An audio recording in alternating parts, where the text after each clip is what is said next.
Well. Hello, everybody. It's Dave Neal. Good to see you on this Saturday night live stream. It's Saturday night live stream. How's everyone doing? Well, we left you off several days ago with part one of the Blake Lively Justin Baldoni lawsuit, specifically Justin Baldoni suing Blake Lively and Ryan Reynolds for a cool $400 million. I know, it just sounds like crazy money, doesn't it? Well, we are going to read the rest of it. It's going to take a little bit of time, but I am here with my caffeinated beverages. I've got my stack of pistachios. It says cashews, but they're really pistachios, trust me. The best kind, roasted with sea salt from Aldi's. Very well priced. And I'm going to put my Coke Zero in this nice koozie called Spill Tea, Not Beer, Dave Neal Fan Club. So yes, member number one of the Dave Neal Fan Club is me. You got to be a fan of yourself or you'll get real annoyed. All right, well, how about those Detroit Lions? What's going on with them? Not looking good. All right, I'm going to tell you what. Let me put the comments up right here, and we'll wait just a couple minutes. Just a couple minutes for the chat to populate. I know it's a weird hour. You know, maybe we'll meet some new people. Maybe not. Maybe we'll get recommended. You know what I mean? Maybe we'll get recommended by YouTube because who the hell's live at this hour? I don't know. Angel, so good to see you. Our good pal Angel is in the chat. Shannon is turning 36 very soon. We'll probably be live when you turn 36, so that's exciting. Cat Lady says, I'm Team Justin after reading all the documents. Well, I will tell you, Jenna already coming in with the super chat, something to look forward to while sick in bed. Hope you got your grande and venti again today. Thanks again for covering this. You know, I went to this new coffee shop and I ordered, and the guy like responded, and I was like, what? And he responded to it. I was like, all right, whatever. And then I got 3 coffees. I meant to get one for my wife, so I wanted 2. And I'm like, I don't even know what I asked for. Now, clearly I paid for it, which is annoying because it's one of those hipster coffee shops where it's pretty expensive. But I'm well caffeinated today. Well caffeinated. Angel, what's the good word? Tell us the update. Bruce is in the chat. Bruce. Julie says, I like this time slot. Well, I'll tell you what. I asked the Facebook community. I said, what should I do? Should I live stream or not? And, people are so kind. They're trying to protect my mental health. So they said, no, don't do it. Go spend time with your family. And it's like, look, either I'm going to be on the couch and my wife's going to be sleeping, or I'm going to go live. You know what I mean? Like we just put the baby down and she's going to get to watch. And by the way, this is, maybe not, first month into dating somebody, but now, 10 years in, it's like she's happy as a clam to watch her period piece movie. Cause I despise, you know what movies I'm talking about? Hello, partner. Say, when we get to the thing, they just, no, she's actually, that's not the real accent, but you know what I mean? She loves those royal movies where it's like, Devonshire, shall we get the prairie dog from this, step stool or whatever, it's like, what are they even saying? I can't follow it. I'm super basic. I want Liam Neeson to save me from something. All right, let's play a quick game before we get started. I'm going to play a quick, we're going to make up a Liam Neeson movie. Here's what I need. I need an obscure profession. Tell me an obscure profession. And what else do we need? This is gonna be Liam Neeson Mad Libs. Give me an obscure profession, and give me what else? What else would go with a Liam Neeson movie? Give me a location. Give me an obscure profession, and give me a location, and then give me the sort of demographic of somebody who needs help, and that by that I mean a young daughter or an old grandmother. Let's do this. Okay, we have 2 people said taxidermist. Okay, We have, okay, hold on. So we have a taxidermist. The beekeeper would be good, but Jason Statham already played a beekeeper in an action movie. We've got a taxidermist. $5 from Julie says, Dave After Dark. Thank you so much. All right. A taxidermist, and then we have the Sahara. All right. So we have a taxidermist in the Sahara, and maybe we can find somebody that needs to be saved. Okay. Let's wait for, let's see if we have anyone who needs to be saved out there. And then we're going to piece it all together and make our own Liam Neeson movie. Are you guys ready? This is going to be very exciting.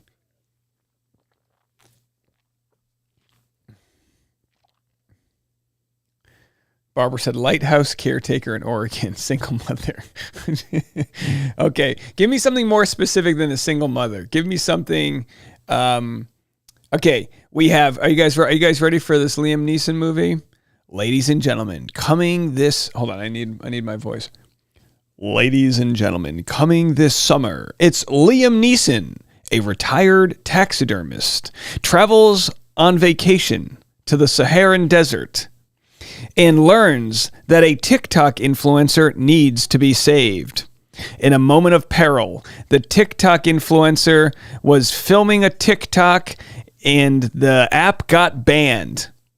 The TikTok influencer didn't have any money to get back home. And the retired taxidermist Liam Neeson saves her from sinister forces who were trying to steal her for whatever. Okay, you get it. Okay, we're done. Coming 2025. All right, you guys good?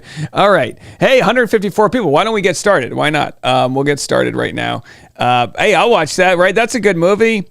Coming soon to a theater near you. It's Liam Neeson as... what was another one you guys had? You guys had a few different good ones. It's Liam Neeson as an actuary is kind of tough. Ladies and gentlemen, coming this summer, retired piano tuner with an axe to grind. Seen last in Fort Collins, Colorado, tuning a piano, he's forced to fly to Reykjavik and sit next to a young lady named Laura. On this once-in-a-lifetime trip, nobody told him that it would be a trip from hell. Tuning a piano was the last thing... Okay. I'm done. I can't do it. All right. Let's move it on. So where did we end? I think we did page 69. So if you're new to my channel, hello folks. Dave Neal here, stand-up comic, and we've got I've already recorded 2.5 hours of reading the Blake Lively, Justin Baldoni lawsuit. And we're going to keep going with that, okay? It's just me and you guys. Oh, let's go here to this page. There it is, folks. Let me get this all straightened up. My voice was... And by the way, guys, so yesterday, I had 5 hours of content. I gave you guys from Under the Desk News. I gave you guys morning episode, afternoon episode, 2.5 hour live stream, private Patreon live stream. I had a Rachel Kirkconnell video. Yesterday was insane in the membrane. It was insane. And then at 5 p.m., I remembered I had 2 stand-up shows last night. Did those stand-up shows, one of which was possibly the best show I've ever had. I crushed. I'm going to give the set to the Patreon. It was so good. I got this new healthcare bit I've been messing around with. It was so good. And then I went home and I edited till 2 a.m. So I'm exhausted, but I really want to get through this. I want to also share something with you guys as we get started. For the new people that are going to be out here, I want to share that there's a reason you've motivated me to be live tonight. And I want you guys to understand that this is how it works. It's been kind of a slow month for me for YouTube. So whenever it's a slow month, you kind of lose audience. So I was getting really no subscriber. You lose 1 or 2, people delete their accounts, people die, taxidermists go to the Sahara to save TikTokers, actuaries, whatever. But look at this yesterday. 143 new subscribers yesterday. I'm going to tell you this right now.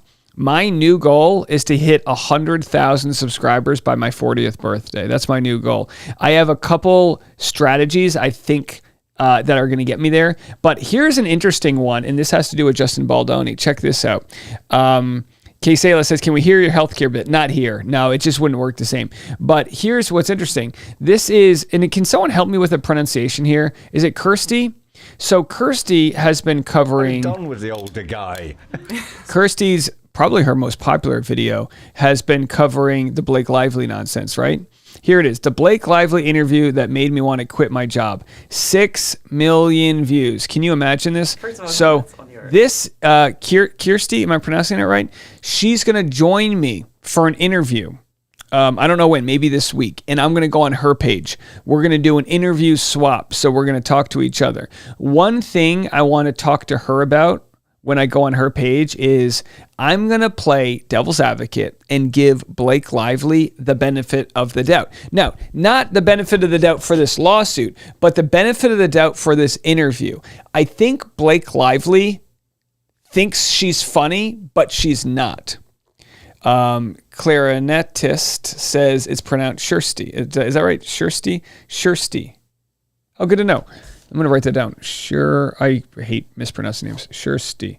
I love this, you know, I don't know what language is that with they love their J's. Yeah, it'll be fun. So we talked, we discussed, and she's crushing it. 100. Oh, I'm not even subscribed. She's got 155 subscribers. So, but I'm going to play devil's advocate and explain why I think that Blake is just kind of really bad. Actually, let's play her right now, real quick. Bump. Congrats on your little bump. What about my bump? You've got two nice ones. And they are kind of bumps, aren't they? No, not bumps. The lovely lady lumps. Check it out. Oh my gosh, it's terrible. It's terrible. But I think it's just someone who's not funny. But most people aren't just mean to be mean. They think they're being sassy. They think they're whatever. Who knows?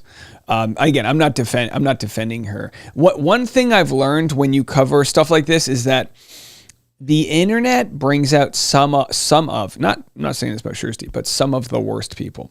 And my comment section's been so kind, but every once in a while you have women hating people and they just want to hate her.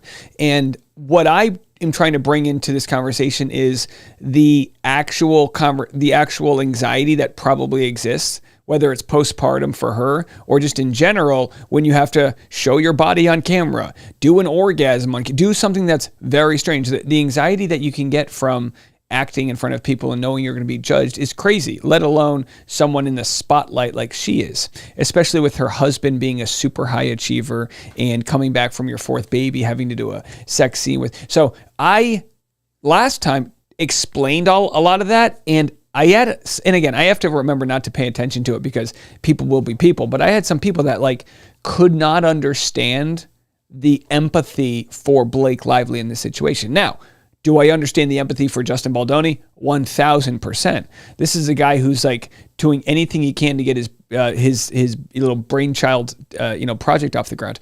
Real quickly, I remember I was shooting a sketch comedy years ago before they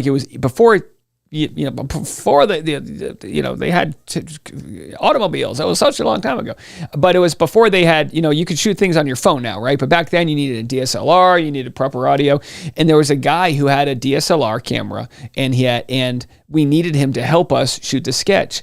And he was such an asshole to us. And he was like, "Do you make me breakfast?" And he was saying all these things. He was being really rude to me.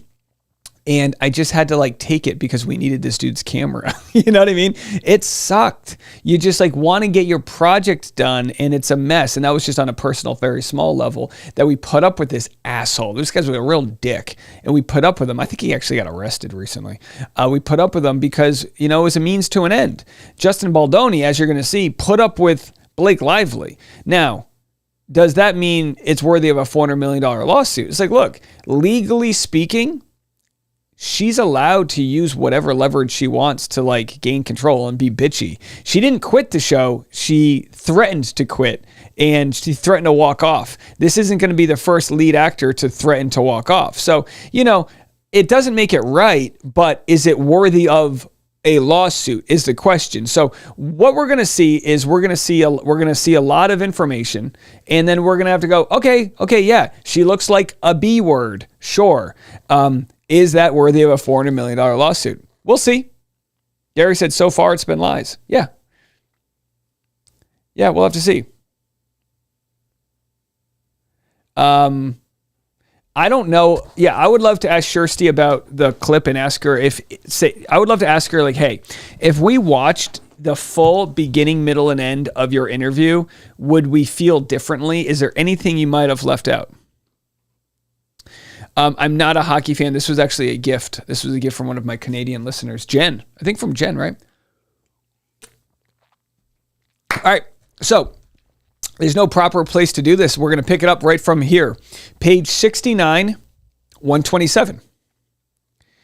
Jenna said, I hope there's a trial and we get to see or hear all the video. And again, it's not a big deal, but it's just when somebody, like, I go out of my way to explain to people sort of the ethos, maybe I should say the environment, the energy of what we have here. And, some people, it just doesn't vibe with them, which is totally fine. We're just going to be very careful, much like we were in the Johnny Depp versus Amber Heard trial. Look, in Johnny Depp, Amber Heard, in the end, I sided, correctly with the same way the jury sided, which was, man, there's some crazy evidence out here, lied about the ACLU donations and things like that. I could not get past the ACLU donation or lack thereof.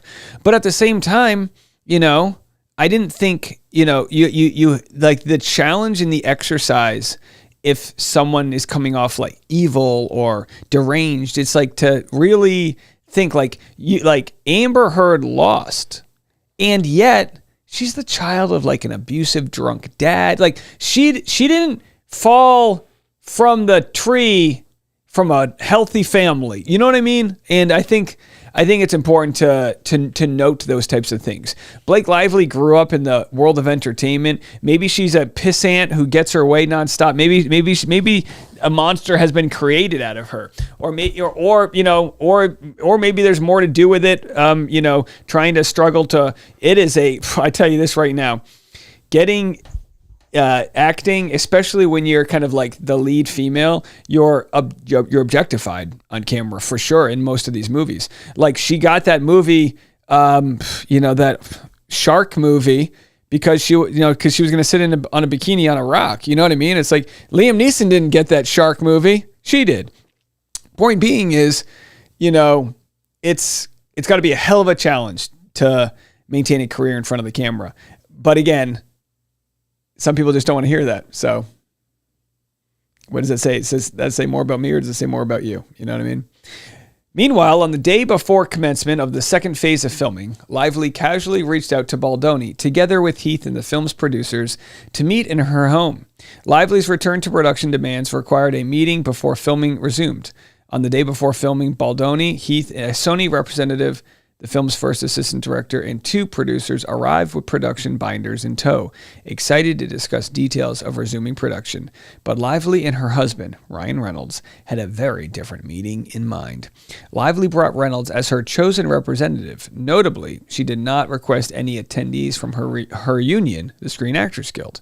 Together, Reynolds and Lively blindsided the rest of the group with a list of grievances, read aloud by Lively, that were as troubling as they were fictional.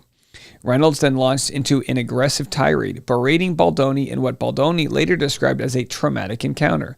As Baldoni later said, he had never been spoken to like that in his life.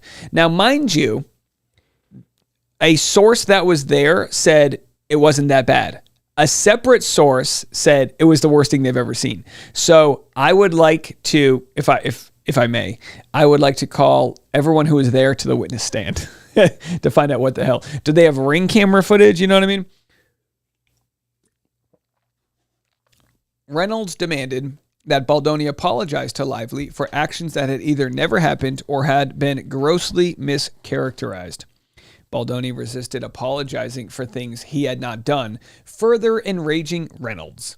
Everyone, including the producer Lively had asked the production to engage, and the Sony rep left the meeting in shock. The producer said that in his 40-year career, he had never seen anyone speak to someone like that in a meeting. The Sony rep said later that she often thought of the meeting, and her one regret was not intervening to stop Reynolds' tirade against Baldoni.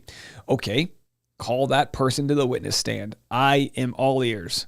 I trust somebody like that who may be objective, has a long career, doesn't have anything to gain by, kissing ass here. Like, I absolutely would like an objective opinion on what went down.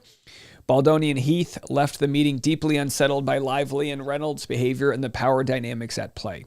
It was clear to them that this was the latest escalation in Lively's concerted campaign of extortion to extract concessions and creative control over the film, a campaign now apparently joined by Reynolds. Nonetheless, faced with persevering in the face of extortionate threats versus shutting down a film halfway through production with all the attendant financial and reputational implications, Wayfarer had virtually no choice but to resume production and finish the film despite the newfound certainty that Lively was intentionally manipulating, distorting, and inventing facts to use as a cudgel against Wayfarer.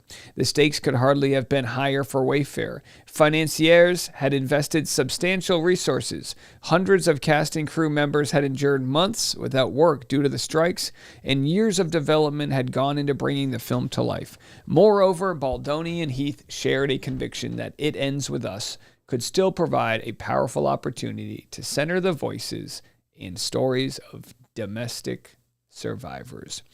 It is crucial to note that the list of grievances read at the January 4th, 2024 ambush were new, separate, and apart from the 17-point return to production demands, and were never presented to any of the parties present. Though Lively's CRD complaint misleadingly suggests the parties agreed to a list of 30 items, many of the items listed on the CRD complaint were new, entirely based in lies, and neither read nor provided to any of the parties, let alone agreed to. The only document presented to the parties was the 17-point return to production demands presented on November 9th, 2023, and signed over 2 weeks after this meeting on January 19th. Lively's CRD complaint, which on information and belief she disseminated to the New York Times well in advance of any legal filing, is riddled with blatant and deliberate misrepresentations, as is her complaint here. Let me just move this a little bigger here. There we go. That's nice. All right, we'll continue. Yeah, rest in peace, TikTok. TikTok might come back. They're just paused temporarily. We'll have to see. TikTok. I use TikTok for 80% of my rush hour podcast. So I'm going to have to just, it'll be interesting tomorrow night when I record the Monday morning episode. My algorithm was pretty nice. All right.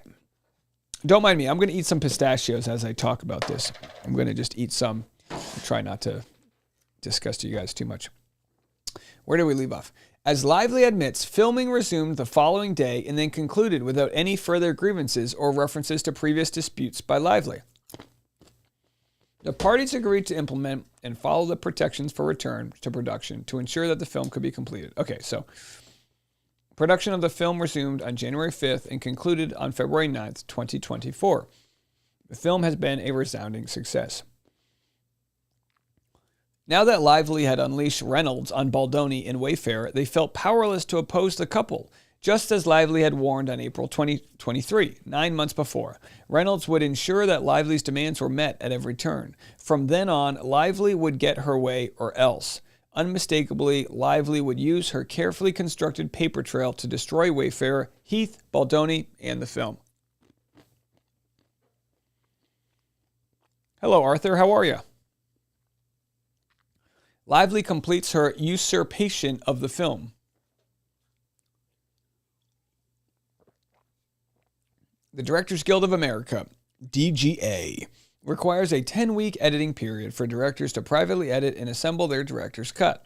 This period is sacrosanct as it gives the director uninterrupted time to creatively shape the final product, a time to experiment, take risks, and refine until the film fully reflects their artistic vision. For Baldoni, this period is the peak experience of the filmmaking process, a time to immerse himself in the creative craft, free from external influences. But Lively denied Baldoni this experience on this powerful and deeply felt film. Lively requested through producer Todd Black, that was her rep, to join Baldoni in the editing bay. As a seasoned professional with over 20 years of experience in film and television, not to mention growing up in a family deeply involved in the industry, Lively knew full well the implications of her request. But in the aftermath of the serious and false allegations that she had leveled against Baldoni, Heath, Wayfair, and the production, and with pressure from Sony, they reluctantly agreed to grant her access to the editing bay for 2 days. Notably, despite her allegations that Baldoni made her uncomfortable, Lively insisted on working closely with him through the process. This is from Justin to Blake Lively. Good morning, Blake. Redacted and I had a great chat the other day, and he let me know you'd like to come into the edit before you leave for your film, and I think it's a great idea. You know, just trying to fluff that ego. I agree that we work really well together, and with all you've put into this film, I completely understand wanting to give notes, and have input before you leave for your other movie. With that, I started my cut on Thursday, so tomorrow will be day 3. The movie is currently all over the place, and I need a few weeks to get it into some sort of shape to even present to you. What I would love to do is bring you in on the 18th and have us work together until you leave. Did I hear first week of April? Then, once you are in Italy, as things progress, you can jump in on any free days or even on days you have a long wait between scenes. I'm also happy to send you progress scenes, etc., with any big changes that are made, as we all know things change all the time during a cut. For me, the editing process is the time to try things and throw it all against the wall to see what sticks. It's my favorite part of the process. So once you take off, we can just keep you in the loop and send you stuff to the extent you want to see it as we get closer to locking picture. So how it works in the editing room is, every place is different, but it's kind of like if you've ever been into like a music studio, see the sound guys, and they're sitting there with all their equipment. Well, there's essentially really comfortable chairs because you're going to be sitting down for a long time. It's kind of like a small movie theater. You'll have, I've got 3 monitors up right now. So you'll have like multiple TVs, and you'll have the edit you're working on, multiple clips of the edit to look at, and at what in point and out point you want to show it, and you're watching it play out. And it's just a very, very, very slow process. Because every single scene will have a wide shot, medium shot, close-up shot, over the shoulder shot, insert shot, and whatever trick shots they want to get. So you might have 10 takes of every angle. Right there, that's 70 takes. And then each take might be 2 minutes long. So that's 140 minutes. You know what I mean? Unbelievable amount of time it takes. And for her to want to sit through that process, can you imagine? It's like, God bless it, but it's like when my wife and I go through family photos, it's like, it's just like, you got to just sometimes, you need a chief. You need someone in charge, right? Blake said, hey, thank you for the note. I appreciate it. I'd love to be in the passenger seat with you as soon as possible. I don't need you to formally present anything. I understand you've just seen the first assembly and have a mountain ahead of you. I'll be invaluable to you in recall alone as you put together what you're looking for. I've also been rewatching all the dailies. Tons of nuanced gems. The sooner we put our heads together, the better. Oh boy. Very excited to dive back into the work. Let me know. Yeah, it's very much Pepe Le Pew. It's very much like she's either not getting the hint or she's really not taking the hint. She said tons of nuanced gems. She doesn't want to make sure the things she's doing on camera are being missed. That's the problem with not letting your actor have access to the edit, because in the end, you might do something like, there might be a scene where the action's amazing. It's a beautiful scene. But Blake Lively might not like the side profile because it makes her nose look bigger. And it's like, that's not important. But if you have the wrong person in the edit, that's, what can happen. You almost lose your objectivity, which also is why it can be tough for Justin Baldoni to edit, because you have to edit yourself. And usually will have other people in the room with you to bounce things off of, because you know how it is when you hear your own voice. It can be like so obnoxious to hear your own voice that sometimes you don't like. It's the same thing with stand-up comedy. It's like you do a joke long enough, you forget that it's funny, and then your only knowledge of whether something's funny or not is the response from the audience. And so, yeah. Gary said she's being manipulative. Yeah. I mean, look. If this was the Farrelly brothers, you know, my Rhode Island, friends who made Dumb and Dumber, it would sound right. Super collaborative. He is the director. In February and March he responds, "Hey Blake, I hear you, and I do know how helpful you have been and will continue to be. I do need some time to get sorted with my editors and wrap my head around the film itself. I will reach out to you at the end of the week to let you know the progress I have made, so we can figure out the best time for you to start with me. Thank you." All right, very short. In February and March 2024, Baldoni acceded. Acceded? Is that a word? Acceded to the request that Lively be let in to the editing process. On the left, editor number 1. "Hey, just checking in. Hope you're hanging in there. We're going to get through this, damn it." Justin said, "Thanks for checking in. I've sat with it, and I think the best path forward spiritually and what's best for the movie is that I suck it up and let her in. I've seen a message requesting that it start on the 18th, and then we would just let her in until she leaves, and then her cuts and updates throughout the process. I'll let you guys know what she says. Thanks for being awesome. Dream team." Editor 2, "We got you." Editor 1, "I think that sounds like a very good plan on all fronts." Side note, I offered for her to join on the 18th, and she replied she'd like to join now because she will be invaluable to me as she knows every take. I'm going to stick to the date and see how that goes and what comes next. Editor, oi. Editor 2, "Stick to it, mate." Editor 1, "When you get a moment, could I please get an ADR line from you for the karaoke scene? And you don't do casual. I'll send you an audio reference."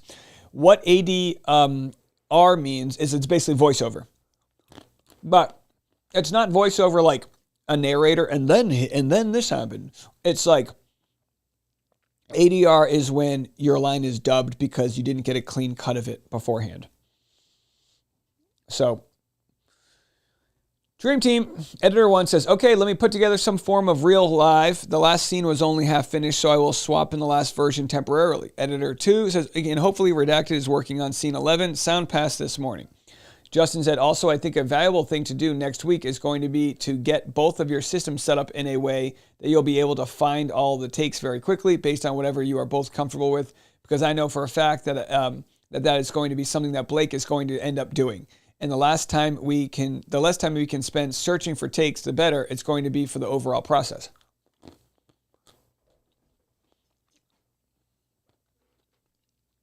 Justin says, "Let me know if you guys need anything. I'm in LA and at my office until preview. For Blake, should I say 9:30 to 3 each day? And that gives you guys 3 hours for extra notes and other things, or 10 to 3. Editor 1, 10. That gives us wiggle room for any powwows before we meet with her." Oh my gosh. They're scared of her. They're scared of her, guys.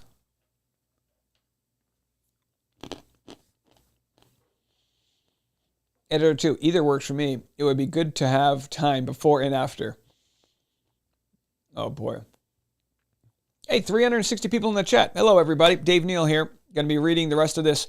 Actually, to be quite honest, if this thing goes to trial, I will be at the trial. I'm going to be reporting like from outside the trial. We're going to make sure that we are bringing journalism back to entertainment news. So I will be there.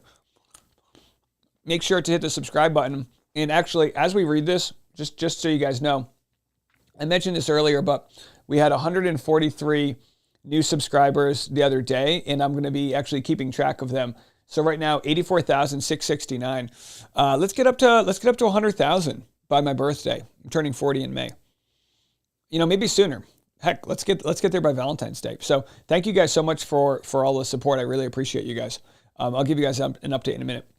Later in March 2024, Lively continued pushing for her demands as what had been a 2-day collaboration extended into 10. Oh no! You know what this reminds me of? The movie What About Bob? You guys remember What About Bob, where Bill Murray stayed with Richard Dreyfuss's family? Blake Lively in What About Bob 2. Lively continued pushing her demands. Lively sought to work alone in the editing bay without Baldoni so that she would have full control. Though Baldoni incorporated 7 pages of her notes into his edit at the very start and consistently kept her involved in every subsequent edit, despite having absolutely no obligation to do so, Lively was not satisfied with merely collaborating with the director. She wanted to be the director and see her own creative vision for the film realized. All right, I love these conversations with the editors. Thanks for getting those all organized like that, says editor 1. Justin says, we should all hop when we get tomorrow before she joins. Whatever works for you guys. I let her know we tested. She's asked for all the cards and data as well. Editor number 1 responds, oh, wow. I was wondering if you were going to. I think it was the right call. The Best Defense is a great movie.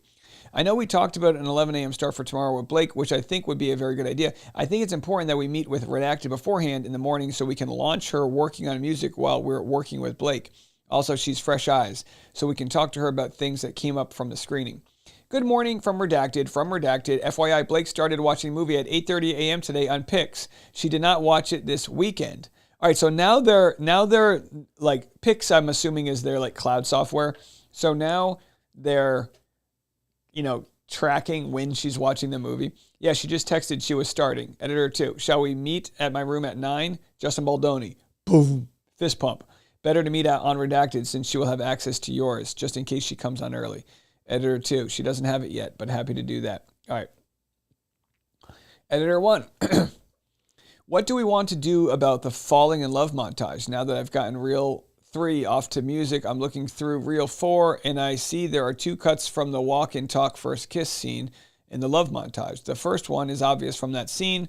The second one I think we can get away with. I just spoke to Redacted, who's been through all the footage. He said there's just no more kissing from scenes that weren't already in the movie. I just did a version of just taking out that first wider walk and talk kiss seemed to work well. Justin said, I think we have to wait on this until we solve the other Blake note of sexy romance after Atlas. We may pull the onesie sex out or not. Meet in Redacted. Redacted, Blake wants to know when you could be there next week. I can fly on Sunday or Monday, up to you guys. And would you prefer to be there or edit from home? I honestly don't have a preference. And so it begins, says editor number 1. I love that they're in the middle of this like chaos and they're also like confiding in each other. And so it begins. April 18th, 2024. Liam Neeson plays an editor. Liam Neeson plays a retired editor forced to come out of retirement to defend Blake Lively's honor. And so it begins. In a world where Ryan Reynolds... Okay, sorry. We could push for you to stay home. It's up to you guys. Like my trailer voice? Arthur said, does anyone know when Dave's birthday is? Let's get him to 100K. Mine, it's May 1st. I think we can do it before then. But,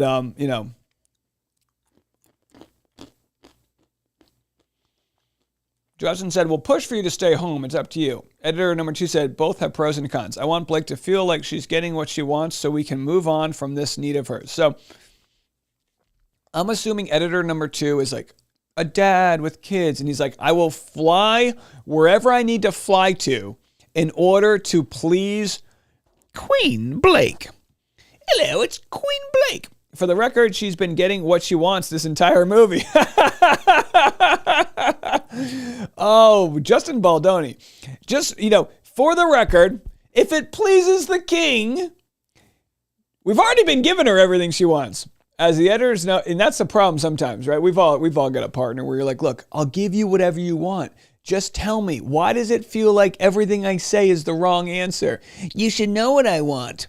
Deanne likes trailer voice. I'll give you trailer voice. In a world where she's getting what she wants the entire time. As the editors noted, Baldoni bent over backwards. Baldoni, this summer, Justin Baldoni bends over backwards for Blake Lively for months on end. Ryan Reynolds, unhappy, acquires the work of Taylor Swift. Okay, sorry. Justin Baldoni says, and she's getting to edit, which is what she wants. Let's remember that. Editor 2, yes, and yet, true. I don't want to give her any opportunity to say, well, because Redacted was in LA, we could only work certain hours, so I need more time, and I didn't really get what I needed, or whatever it may be. So they are clear. I mean, these receipts clearly show that they are terrified to deal with whatever nonsense comes. They're like, just tell her we'll move mountains.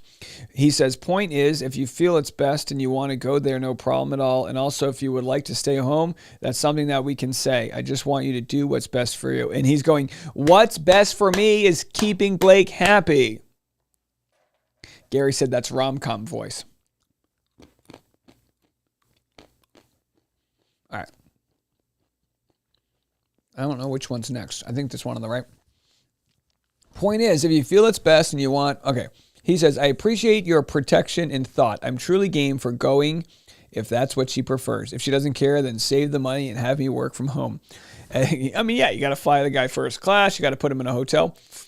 Editor 1, you got to buy his cocaine. You know, these editors work for cocaine. Hookers and blow. That's how they get through this. Editor number 1, you're definitely nicer than I am. I would want to stay here to make it less convenient for her since she's going to be on a completely different time zone. I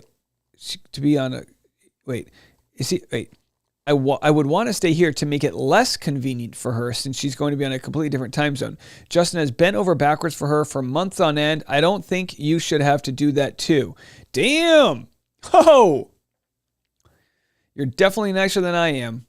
Justin has been over backwards for her for months. I don't think you should have to do that too. Either way, you should do what's best for you, not her. Editor 2, if it were Texas or some random place, I'd be much more resistant. I'm a New Yorker. Some of my best friends live there, so I love going to the city. Both Redacted are leaving town on trips this week as well, so it's not too complicated for us. I'm guessing that's their partner.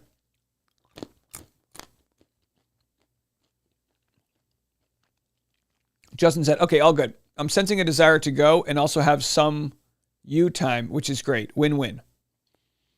Yeah, the editor's like, no, I want to go.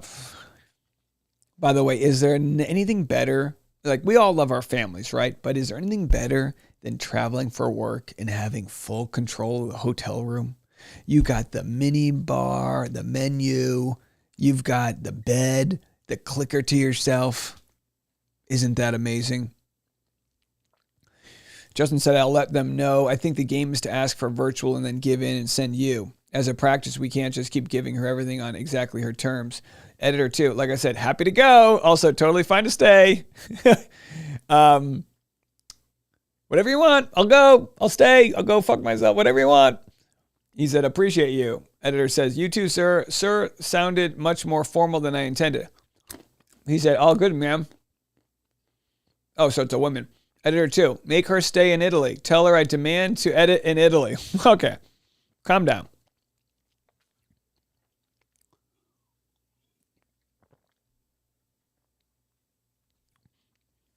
All right. As April 2024 approached, Lively gained approval rights over individual scenes. Editor 2 said, so are we keeping the thrust? Oh, these are important conversations. I haven't seen this movie. Are we keeping the thrust? Editor 1, I'll drink to that. Of course, I was planning on drinking anyways. Justin said, that's going to end up being a Blake call, honestly. If you can get her to keep it in and it's in the movie, when I get it back, it can stay in. She has approval of that scene. Editor 2, even for young Lily? Editor 1, I was just thinking the same thing. Justin said, when she claimed she was unsafe, she redid the nudity rider to get approval of young Lily too. Editor number 2, got it. Editor 2, is this the same one? Yeah. No, I think we go to the right one. When she claimed, okay. Editor 1, shaking my head. Justin said, because she wasn't a part of writing that sex scene and didn't want a character depicting her to have sex in high school. Honestly, it's all about control so she could get to where she will be next week. All good. Hi, Redacted in Redacted Room. Popping in now. So that's probably like their boss. All right, so Blake didn't want the character she was playing, Lily, the younger version, the flashback, to have sex in high school. And like, my thought is, what does the author want? What is it? Like, that's just not the Blake's call. It's like, I get if it's one thing you don't want to be in a compromising scene, but that's why you sign off on these things beforehand. Wow. To be honest, that's almost wilder than anything we've seen so far. The fact that Blake wanted control over what her younger self would do. Like, she's not the union rep. Editor 2. Happy Sunday. Waiting for my plane. Blake is watching the cut tonight, and we start around noon tomorrow. I'll check in with you guys when we wrap up in the evening. Editor 1. Sounds good and safe travels. I really think something good might come out of all of this. So far, every time this movie came up against adversity, it somehow worked out to make the movie even better. Why stop now? And you know what? Sometimes that's true. Sometimes it's good to have adversity because you see the movie from a different point of view.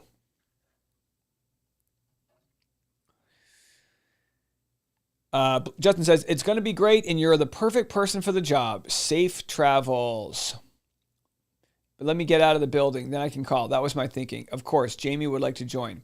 Thank you again, Redacted. So sorry you have to be in this position, yet no one better suited. Grateful for you.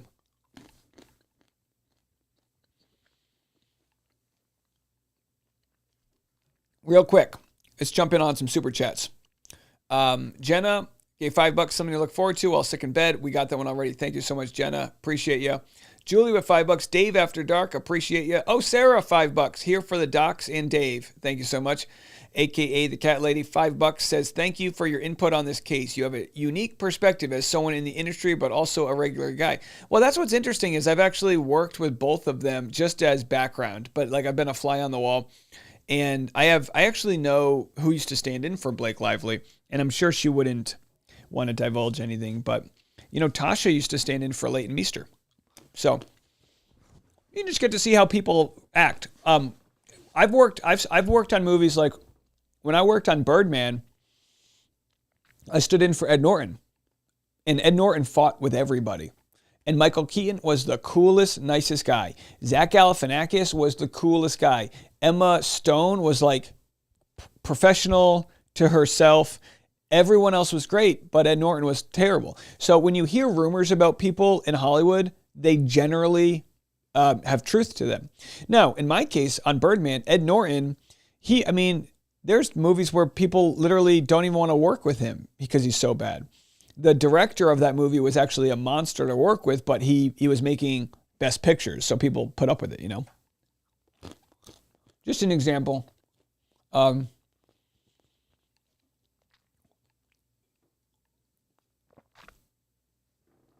Finally, in April and May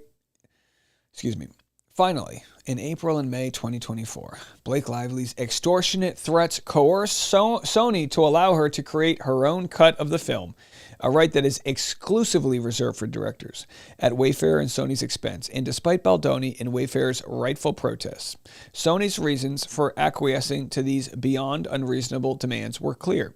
Sony told Wayfair in no uncertain terms that Lively refused to promote the film unless her demands were met. I'd love to see that evidence if it exists. Wayfair, feeling increasingly cornered into agreeing to Lively's demands, attempted to at least to require that Lively finally sign her engagement contract if her demands were to be met. Even this basic ask was refused, and Sony urged Wayfair to give in. Stephanie with a super chat says, 11 more to meet the goal. Yeah, the goal. So this is going to sound weird, but I was thinking what's a fun goal to share with you guys for tonight? I'm going to share with you why I've got the stretchiest elbow skin you're ever going to see. And I'm not kidding. You're going to literally be disgusted. Now, I'm not saying it's going to hang to the floor, but my elbow skin, guys, is otherworldly. I'm just telling you that right now. It's otherworldly. Don't judge me for it. I think I have some sort of recessive stretch man gene. I got Stretch Armstrong in my elbow. I'm just saying. I am not making that up. We move it along. So Sony, what does that say? Sony executive number 1. Sorry, this is extremely blurry. Jamie, I have Redacted on here too. Redacted has gotten Blake to approve the trailer we want with our narration, the chair kick, the bruise, etc. And Blake is calling Taylor to approve the song. Oh, Taylor Swift has a song in the movie? I didn't know that. She, of course, just reached out saying she's asking for time with Redacted, her editor. Do they mean Taylor Swift there? I'm assuming they mean Taylor Swift. Let me know in the comments. We know it was conditional on signing contract, but asking if you will reconsider. So Redacted can release this trailer and Blake does not change her mind, recalling Taylor Swift. Oh, so hold on a second. Are they saying they need to make sure Blake doesn't renege on getting Taylor Swift's music? Redacted, Jamie says, I'm available to talk on the phone. Call me if you're free. Sony executive number 1, you guys don't want to play ball. You are going to delay and greatly hurt the movie. Good luck. Whoa. Sony exec number 2, that is only if you want to make this date. We are going to need to push. Finish director cut and we can have multiple previews down the road. I wonder why he's saying you guys don't want to play ball. The second one was May 2nd and the first one, so interesting. By the way, it's just never good when you're texting because you lose all nuance. But when it comes to court cases, now you've got evidence. Baldoni and the film's original editors were not even allowed to see Lively's cut, even if just to see how much of their work had been replaced. So there it is, PDF document, movie preview. This is great, says editor 2. Editor 1 says, I hope Blake got a copy. Justin says, no, don't think so. Wouldn't matter anyways. She has her mind made up. We focus on what's best for the film. It will all work out. Well, we're out in the world. Justin said, just curious if you guys have peeked at her cut and if anything has changed. Editor number 2, I have just been told that we are not permitted to look. Justin says, ha ha, wow. When did that happen? Editor number 1, as per Sony, this evening through Redacted. Justin said, wow. Wow. Okay then. Wow. Wow. The editors and director isn't allowed to look at an actress's cut. In a world where the director isn't allowed to look at the actress's cut. Set in Detroit, Michigan. I don't know. Nancy said $5. I want to see this stretchy elbow skin. Be careful what you wish for, Nancy. I'm telling you, this isn't hyperbole. You're going to lose your lunch. And people are going to want to screen grab it. Don't do that, but whatever. Thank you for the super chat. All right. We will keep taking the high road. Still believing that in a sane and just world, despite Lively's continued extortion, an actor would never be allowed to usurp his legal right as a director to create and release his cut of the film, he assumed that Lively's edits would simply supplement his work. Thus, Baldoni continued refining his director's cut, but as Lively threatened to refuse to promote the film or approve any related marketing materials, such as trailers, posters, and social media posts. A doomsday scenario for this major motion picture, Wayfarer and Baldoni were extorted into acquiescence to more and more demands. This included co-funding, together with Sony, a friends and family screening of her version of the film, which they had not approved or even seen, entirely at Lively's insistence. My question for this is, they claim, and by the way, I'm sure all these claims they have evidence for, but they claim that she threatened to refuse to promote the film. I want to see that evidence.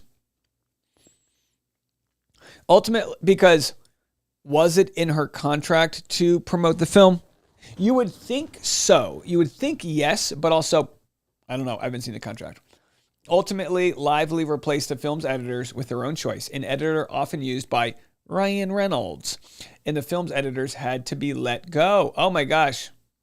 All that effort and they got fired. She also replaced the film's award-winning composer with composers from Reynolds' recent project, even though the film's composer had already finished the score with an orchestra, which is costly. Oh my gosh, they used a live orchestra?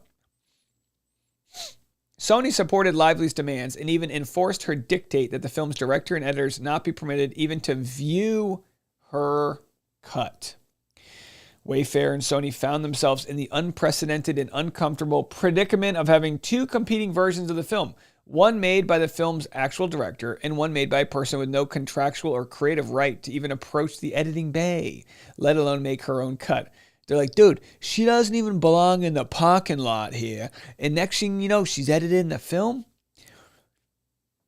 In a world where the actor becomes the director, But in light of Lively's threat to withhold promotion of the film, as well as her thinly veiled threat to end Baldoni's career with a slew of false accusations, the studio reluctantly agreed to do an official audience test of both versions, again at Wayfair and Sony's expense. This decision was made on the understanding that Lively had agreed with Sony that if Baldoni's director's cut tested higher, she would drop the matter and fully cooperate so that Baldoni could finish the film without further interference. Tellingly, in a side-by-side comparison of audience tests, Baldoni's cut scored significantly higher with key audience demographics. Okay, well, my next question is, did it score higher overall? So, what did it score? 75 out of 100, and she scored 65 out of 100? Was it 75 versus 73? How close were the scores? And did her version score higher overall? Because, and again, maybe I'm talking too soon, but the fact that they said in a side-by-side comparison, his cut scored significantly higher with key audience demographics. What does that mean? You know what I mean?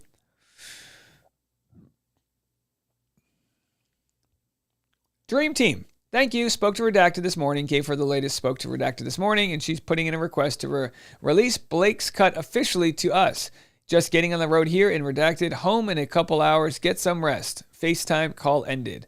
And then in our key demographic, over 20% higher in the excellence rating and 50% higher in the definite recommends. That says all. All right, so this is too blurry to look into, but that's a lot. 20% higher in the excellence. And again, you might be wondering, how do they score these things? Well, generally, they'll have a viewing room like a movie theater, and they'll ask their audience, what did you think about this? Did you like, was the overall message clear? They'll ask them, they'll hire a firm. I'm sure in Hollywood, there are firms that just do testing, and they test the movie. And if the movie's weird, and if people are like, I don't get why did he go to Hawaii? And if that's the case, they might have to reshoot a scene being like, and then he had to go to Hawaii. You know what I mean? So it's important stuff when a film's this big. It can be the difference between an amazing movie that makes your bones chill versus, I didn't really feel it.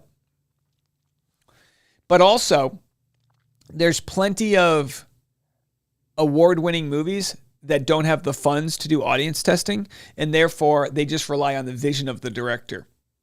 It just goes to show sometimes the vision of the director is all you need, and other times, like, oh my gosh, this is why I really hate like comic book movies. They're just so formulaic, and I love a movie that you can tell makes weird turns, has passion, has heart, and and is like somebody's vision. I love that. And sometimes you get both. Editor 2, here's my info. She lost. Can we now move forward? Thank you. Oh, that's so funny. And at this point, I think these editors were fired, right? But he goes, she lost. Can we now move forward? Thank you. Again, I'd still would like to see the numbers not in the key demographic. Just saying. Editor number 1. The only group she went up with here we go. The only group she went up with in the excellent category was men, and they are absolutely not our audience. All right, so this totally vibes with what I've been saying, which is she probably edited her version to make her look the best, and that's not necessarily the point of the movie. Oh, Sarah, thanks for the super chat. Said $5 and said, send that breadstick money, folks, and hit the like and subscribe. Well, thank you so much. And speaking of liking and subscribing, let's go. We were at 671 and now we're at 682. So 11 new subscribers. Thank you guys so much. Listen, it might not look like we're close to 100,000 subscribers, but on our other channel, we gained 50,000 subscribers in 1 month.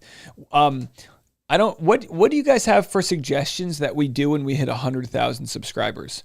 Should I do a 24-hour live stream? Like, what do you guys think would be a good thing to do? Teresa says, I need more data on the test audience. Did they all read the book Men and Women? My guess is they didn't read the book. Because I'm sure all they care about is like, what's the best movie? That's my guess. I'm not sure. But anyway, thanks for the 682. I really appreciate it. I know, we're streaming over 500 people in the chat. It's kind of late at night. But if you guys keep subscribing, we'll keep going if that works with you guys. Arthur said 100,000 for April 1st. Well, my birthday's May 1st, but either way, I'd love 100,000 by Valentine's Day. How about that? So we just lost one. Okay, so somebody died. Somebody was like, nope. Don't think so. All right. Well, whatever. All right. So it continues. Editor 2. All right. Let's go back to editor 1. The only group she went up with in the excellent category was men, and they are absolutely not our audience. And that's only because she focused more of the movie on herself, and men like to look at Blake Lively. Men are such pigs. All right. This literally is exactly what I explained would happen, and I haven't read this part before. Editor 2. I feel like the up in men and women over 35 is something to look at, but it's so close that it could be just that particular audience and or the trailer factor. Or maybe there's something there to consider. So editor 2 is trying to say, not only did she go up in men, but also women over 35. All right, well, hey, if Blake won women over 35, clearly Blake's cut. I mean, look, here's the deal, right? They're both editing from the same movie. It's almost like, I'm going to give you all the ingredients to make cake, and two different people are going to whip the butter differently. That's what it comes down to. Miss Raina says, you're awesome. Thanks for your hard work. Oh, thank you so much for the $2 super chat. Much appreciated. Much appreciated. There it is. Oh, I actually, do I have the button? I don't have the clicker with me. Oh, here it is. I told you guys that I would have a super chat clicker. So, there it is. There's my super chat mode right there. Super chat mode. I have shorts on. You can't tell. They're bunched up. How do I show this part off? Can you see it there? There it is. Super chats. Why am I don't know why the focus is all over the place. Whatever. No one cares. All right. Let's move it on. I'll go back to normal. There it is. Back to normal. All right. So they continue. No, because I'm just trying to be fair. So they did say, I feel like the up in men and women over 35. So they did go up in women over 35. That might not be their key demographic, but it takes more than just a key demographic, right? It takes multiple demographics. Megan said, I seriously wish we could watch his version. Is it a possibility it ever gets released? Yeah. Yeah, I mean, I think he owns the rights to it. If he owns the production company, although she might have to sign off on it. I don't really know. I don't know the details. Change says, the director's cut is the final word. No actress does what Blake does. Well, the director's cut isn't always the final cut, but it's never the director versus the actress. Sometimes it's the director versus the studio. The studio, whoever funds the movie usually has final say, unless you're negotiating that beforehand, But again, Adrian says 84,000 here. I don't think you need to do anything special for 100K. No, thank you.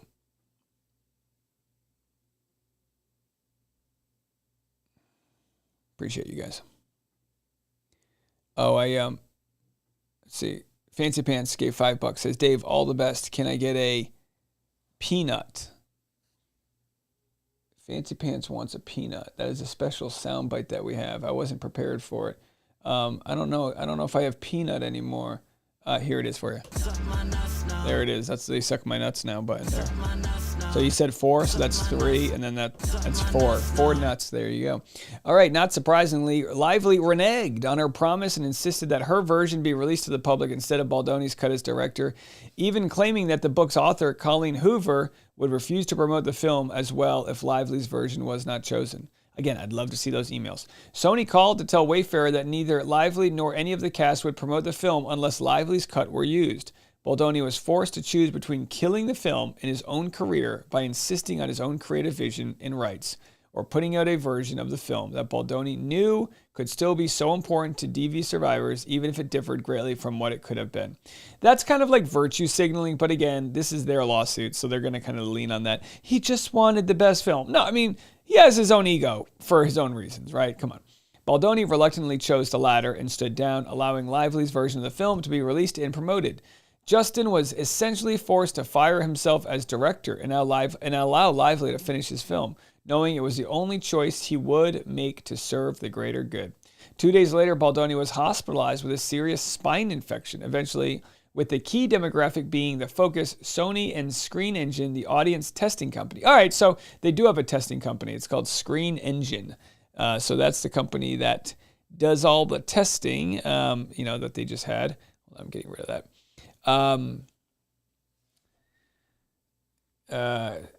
They convinced Lively to put back as much of Baldoni's edit as they possibly could. None of this was officially communicated to Baldoni, but whispers reached him that part of his cut made it back into the final release. Baldoni made sure to thank and apologize to his editors, whom Lively had caused to be let go. So, with the key, I want to read that again. With the key demographic being the focus, and I'm guessing that's women 25 to 35, 20 to 35, Sony and Screen Engine, the testing company, convinced Blake to put in more of his edit. Justin said, "I'm so sorry. I love and adore you both, and I will fight for you and your recognition and sing your praises to the end. This will all work out. It's painful, but it will be okay, and we can rest knowing that we have created a beautiful work of art together, and yet I'm so sorry." And then that's a photo of Justin getting, spinal tapped. Justin said, "Hope ADR went well, being admitted for 3 days for potential infection. So now you have a real reason to know why I'm not doing ADR. I love and adore you both. Thanks for standing by me through all this. You guys are amazing."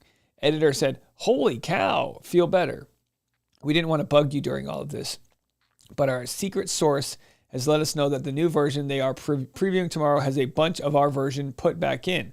We just have to keep it quiet because we want to keep our back channel open. Feel better, get well soon. We love you and all of this craziness. Health and movie is going to work out, damn it." He said, "Appreciate you both so much." By June of 2024, Lively was dictating much of the marketing of the film she had stolen from Baldoni and Wayfarer. "Infection in my spine, pretty serious. Great doctors and caught it early. Redacted had a feeling. I got a feeling. My body is done. Too much stress." Excuse me, I got pistachio in my throat. "We'll be in the hospital probably until Tuesday now. Then IV antibiotics via a PICC line for 6 weeks, which means can't travel. So happy he liked it." Damn. Then just take care of yourself. If Blake is so determined to handle the marketing of the movie, then just let her be. Perfect time to look out for number 1. I mean, this lines up with his back injury, right? Guy's got a back injury. Back that ass up. All right. Todd said, "It sounds like her cut was more appealing to a broad audience." I got nuts in my throat. That's right. The old pistachio. I got them pistachio throats. I don't know. I mean, I don't know if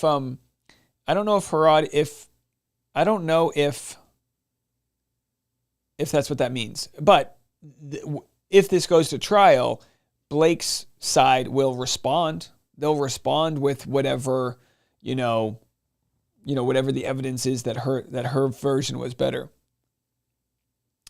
Deanne says, "If he heard Blake was hard to work with, I feel like he should have passed and chose someone else." Right. Well, Deanne, what you have to understand too is like Blake's a movie star. She's a star.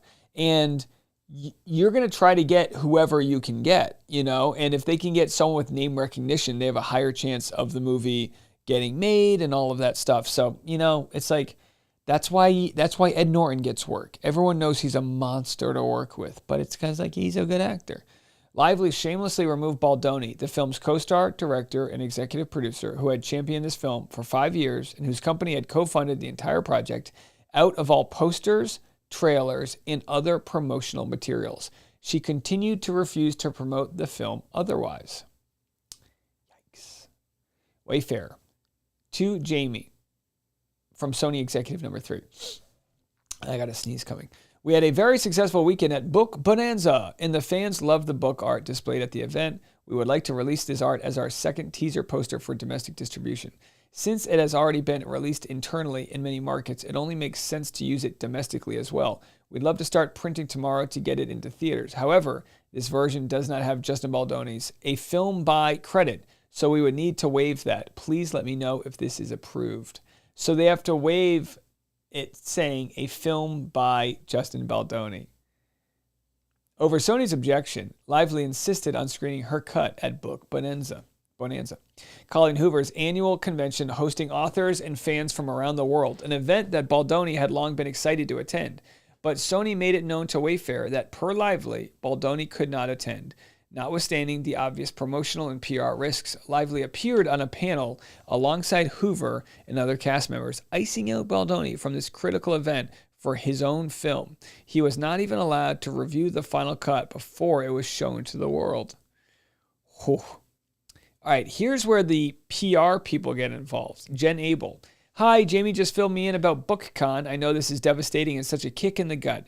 It's petty and childish at this point. I'm just making sure you're okay. We will get through this. Eye on the prize. Her attending BookCon is a win for the film ultimately. And if she wants to drag her ass to Texas, then let her. You can be home with your family, which is important. Justin says, she's kicked me out officially from the film now. She's finishing it all. I can't be involved. Music, sound, VFX, everything. I'll make it through somehow. Just need to feel it all.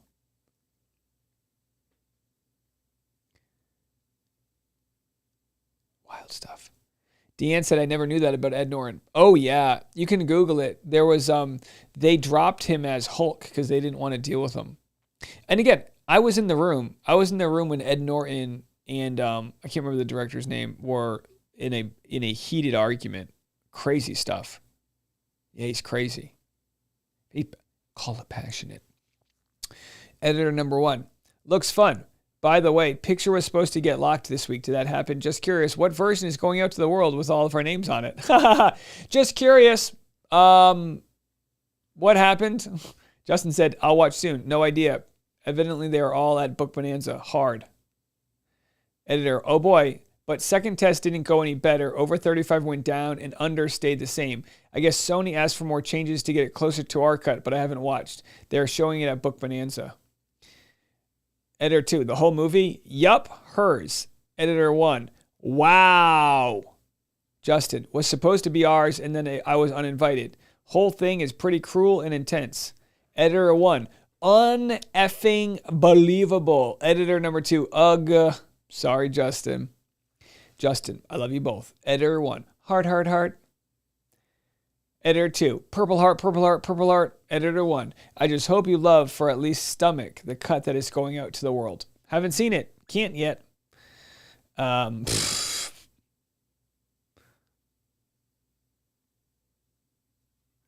cat lady said Ryan Reynolds did the same thing to TJ Miller.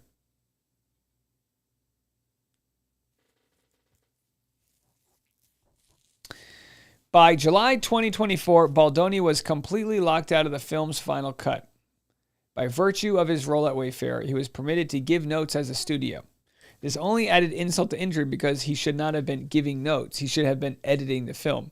Despite his personal feelings, he redirected his thoughts to focus on the one positive. The film, years in the making, was very close to being seen by the world, even if it was no longer his film.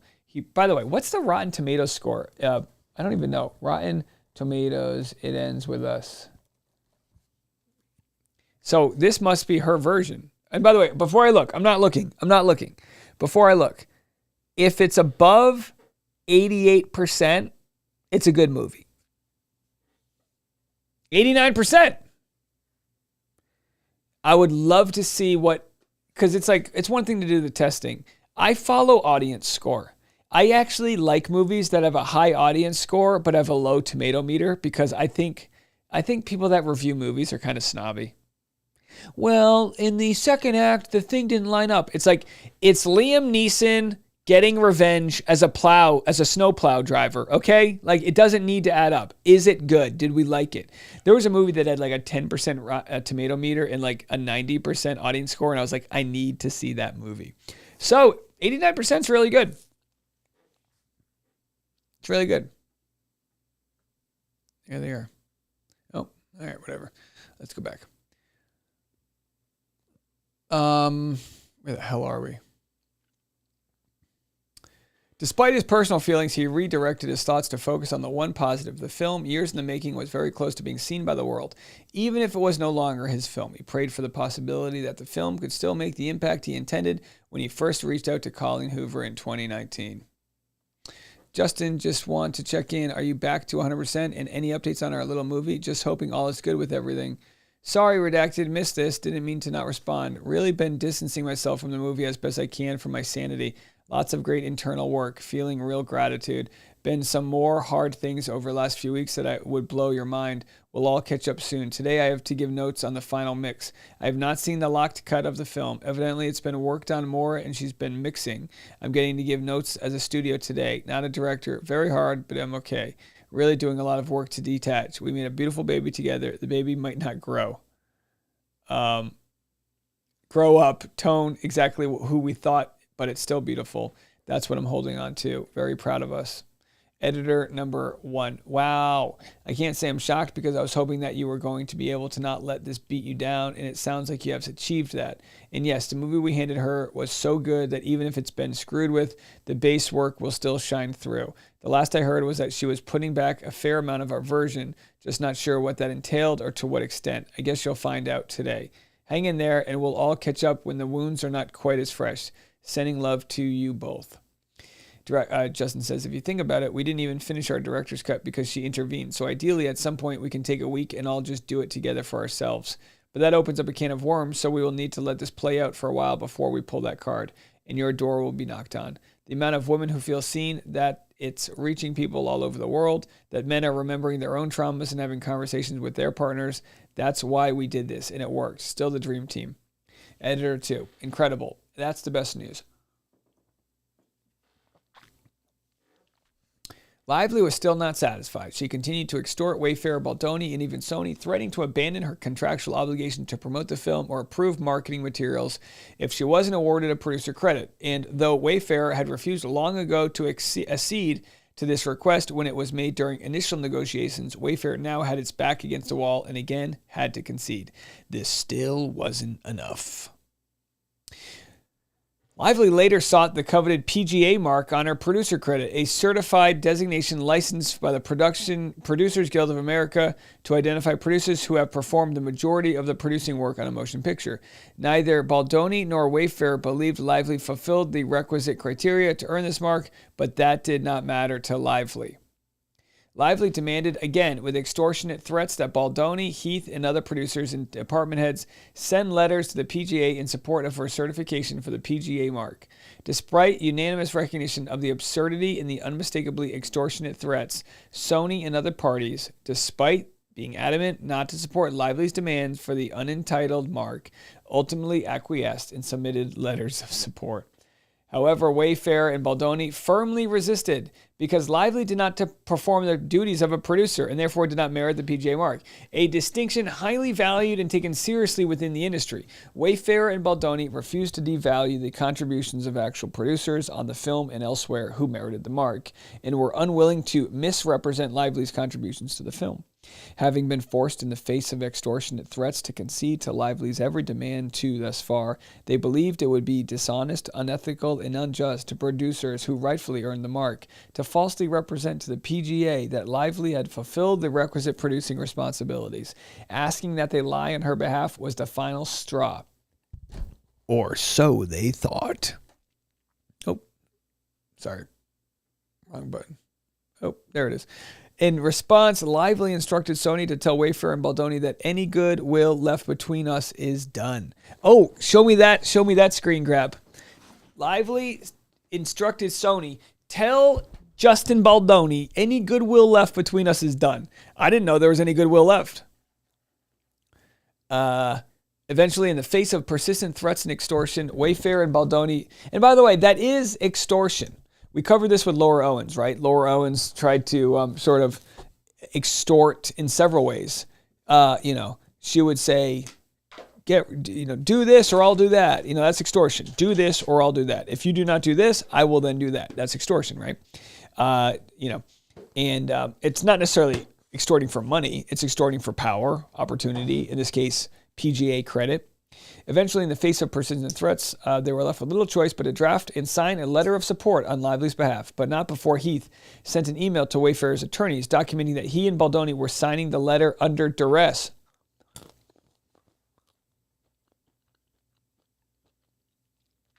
June 27th, 2024.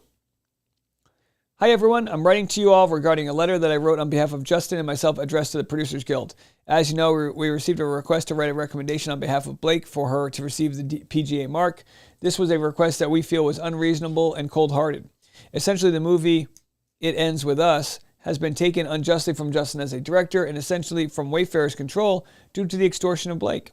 Without going into all the details of the events that have transpired over the months, Justin and I ended up agreeing to write the letter due to feeling trapped. She continues to hold a threat over our heads, and every time we try and hold a line, she uses that threat either directly or indirectly to get us to fold. Make no mistake, I am not suggesting that we were literally forced to acquiesce, but given the high profile of the movie, the partnership with Sony, the amount of money invested in the need to complete the movie, we have written the letter on her behalf, omitting the truth of how and why she was able to contribute in the ways we listed. This has nothing to do with this letter now. It only serves as a way to memorialize why the letter was sent in the first place, should we ever need to explain it. Oh my gosh! What great foreshadowing. Because now they need to explain it. Persephone said the allegations she made against Justin Baldoni, he wouldn't even be able to work at Burger King. She better be put in her place for lying her A off. Well, here's the thing. If she provides any evidence that he harassed her, so far we haven't seen anything other than that like checklist or whatever. But if she provides evidence that he harassed her, then you know what? All of this is thrown out the window. We just haven't seen that yet. June 26th. Dear members of the Producers Guild, we're writing to inform you of the significant role and contributions that Blake Lively has made in the making of the film It Ends With Us, based on the best-selling novel by Colleen Hoover. So there it is. Blake has been very involved in the post-process as well. She has an active role in the edit, the sounds mix, and has made decisions on the music selections and score. She continues to find creative ways to promote the film so that it can achieve its greatest success. Since contractually she began the movie with an EP credit, our early submission to the PGA did not include her as a named producer, but we both feel her contributions have warranted the revision credit. So they did this in duress. And you know what? If they didn't have this letter, then this would look terrible, you know? It's like, what? You didn't like her, but here you are recommending her? And they're saying, not only did we recommend her, but privately, we let powers that be know the timestamp that, you know, we were doing it under duress. That's damning. Cat Lady says it's damning. That's very damning. Spike said she never claimed he propositioned her or exposed himself at stuff like walked in when she was breastfeeding.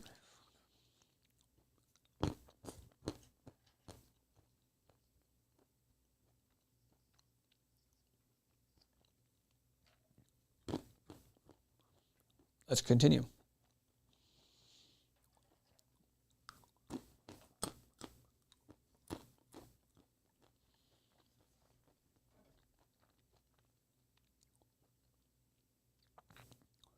Pinay Americana, in all caps, said she needs to be held accountable for all these harassment. You think these are not receipts of harassment yet? Strange.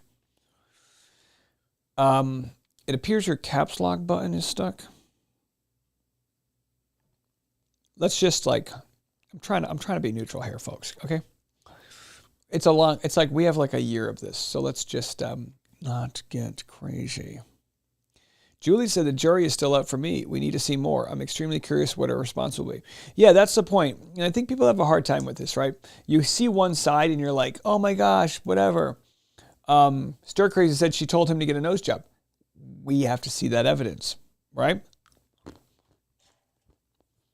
Because just like she can make things look a certain way, so can he. What's the beginning, what's the before and after of that? My guess is, and I've said this before, Justin Baldoni's got a big name lawyer here. My guess is they wouldn't take this case if they didn't have some really good evidence. So in the end, I think two things are true.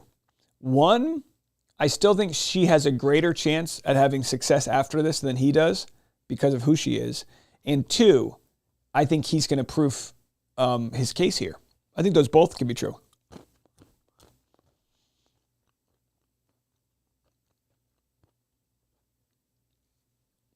So My response is to politely let me try to thread the needle. Sure, have your opinions. It's not looking good for Blake, of course. The other cast members... Oh, let's go back. As the premiere of the film approached, Lively made good on her promise and instructed Sony that she and the cast would not participate in any marketing or promotion of the film alongside Justin, in spite of Justin and Wayfair's acquiescence to all her demands. She made certain that Justin was removed from all artwork for the film, posters included, and stripped him of his A Film By credit.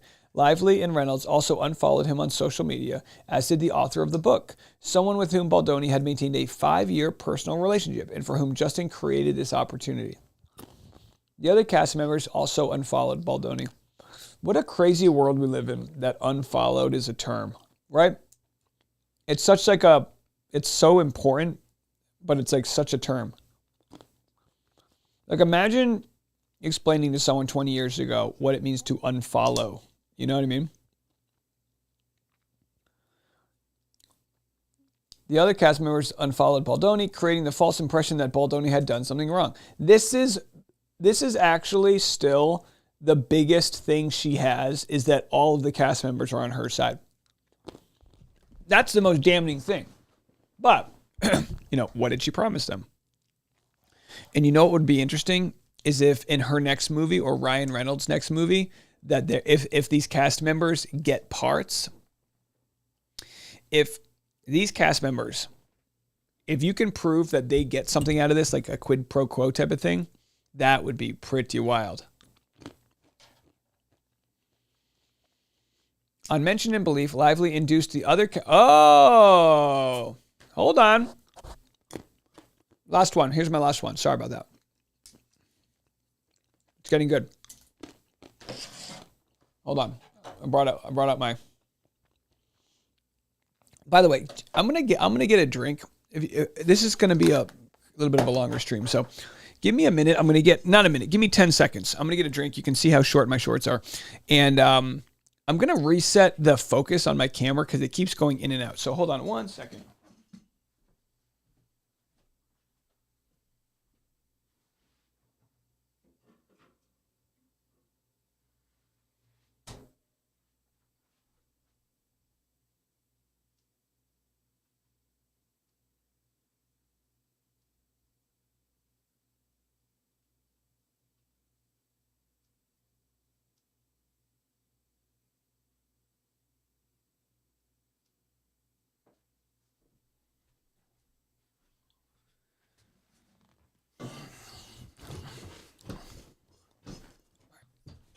All right, that should keep the focus in the right spot. So let's continue with this. We have a lot to, oh, sorry about that. We have a lot to continue. I got my magnifying glass if I need it here. I can see what's going on there.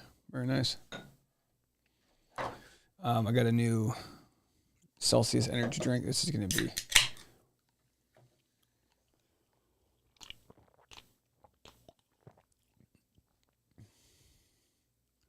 Change said Ryan Reynolds is fairly replaceable. I disagree. He's an A-lister. He's an A-lister.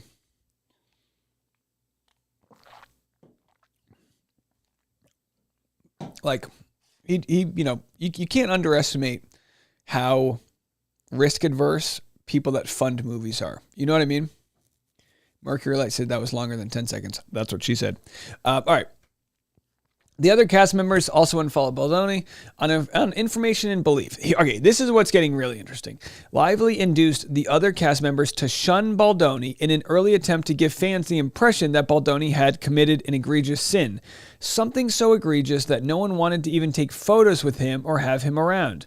Lively was leaving what she had earlier referred to as crumbs, a social media strategy she had learned from a close celebrity friend, to give fans just enough to allow them to come to their own conclusions, thereby launching an army of detectives that, on Information and Belief, Lively hoped would turn against Baldoni. She did a damn good job. The unfollowing of Baldoni by his cast members and even the author of the book, who he had a long-standing relationship with, was done without warning or any communication from them, in stark contrast to the warm praise and appreciation cast members had until that point always showered on him. For example, Isabella Ferrer, cast as young Lily, exchanged grateful texts with Baldoni during and after her filming stint, which included a number of scenes involving intimacy. Oh, they're pulling. Who's Isabella Ferreira? Isabella Ferrer? Isabella Ferrer? Let's see do we know who this is? Oh, she actually does look like a young. All right, so here's her Instagram. She's only got 54,000 followers. So she played the young version. Here it is. The movie, blah, blah, blah. You want to do the honors? No, you go ahead. I need to take it in for me. All right, so anyway, we can't play it, but here she is. This is the girl who played young. Now, she was supposed to be underage. Isabel Ferrer and Alex Newstater to play young Lily and young Atlas in Sony and Wayfair's adaptation of It Ends With Us. So it looks like her comments might be turned off here. Do I have that right? So her comments are turned off, which means it's probably because she's getting a lot of she's getting pulled into this lawsuit. So there she is at the It Ends With Us tour. Again, she was playing the underage. Boy, I mean, I can really see the resemblance. Can't you guys? I can see the resemblance a lot. Isabella Ferrer. Let's see this. Isabella Ferrer age. Let's see. She's 25. Okay. Born in 2000. Oh my gosh. I got underwear that old. Okay. Let's keep it going. Justin said I just wanted to give you guys like a face to the name, right? You did awesome today. So happy to be working with you. Okay, just remember, Isabella's 25. She's playing an underage version of someone, but in Blake's lawsuit, they made it seem like Justin was saying that the underage sex scene was hot. Do you remember that? So she's 25. Which again, would still be creepy for the director to be like, that's hot. But if you're trying to elicit a hot scene, I don't know. Gary said, you wear underwear? That you're going to have to send me a super chat to find out.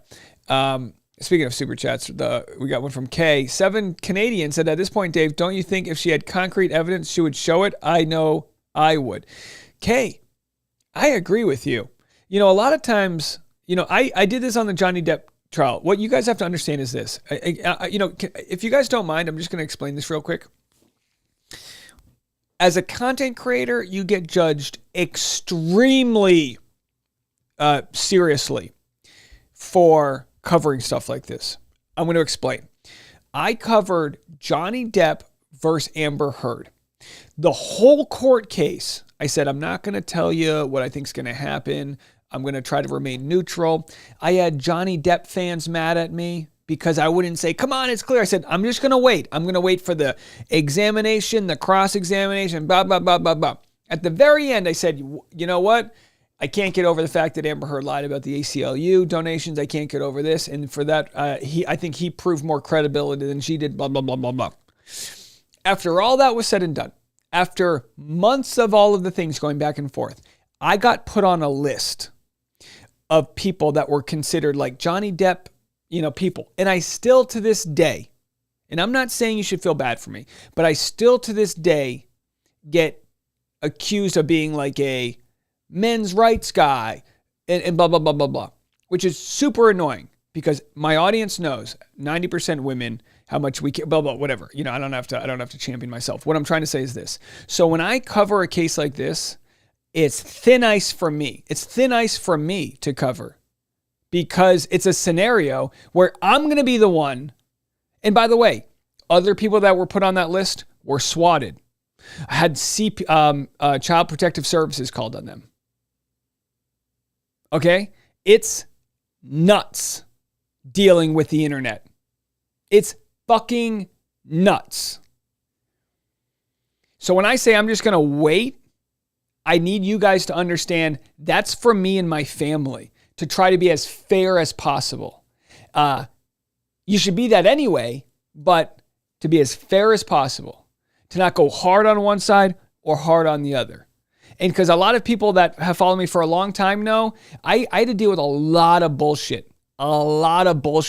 Because you were this, you were this. It's like so frustrating. And I shouldn't care. I shouldn't. But I don't need a knock on the door because some psycho calls SWAT on me. And I'm not kidding, folks. This shit happens. It happened to Umbrella Guy.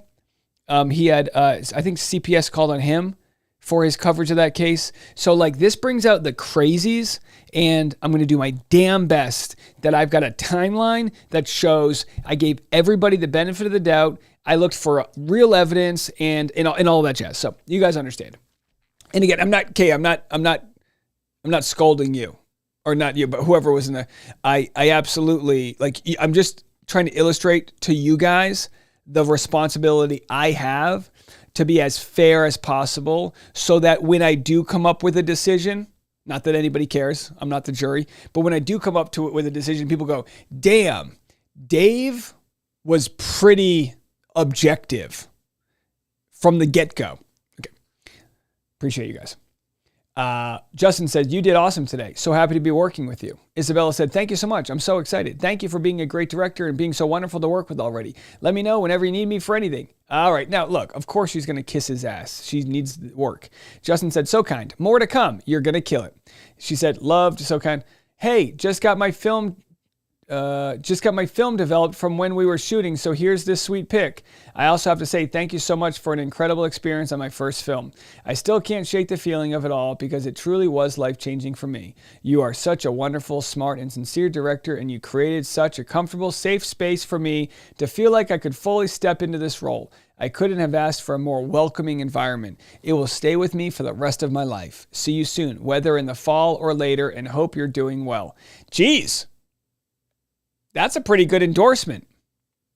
And then that's the photo she attached of them. Isabella, wow, what a kind message. You are such a joy and pleasure to work with. Your openness, and at this point, this is July of 2023. So this is before a lot of the craziness happened, right?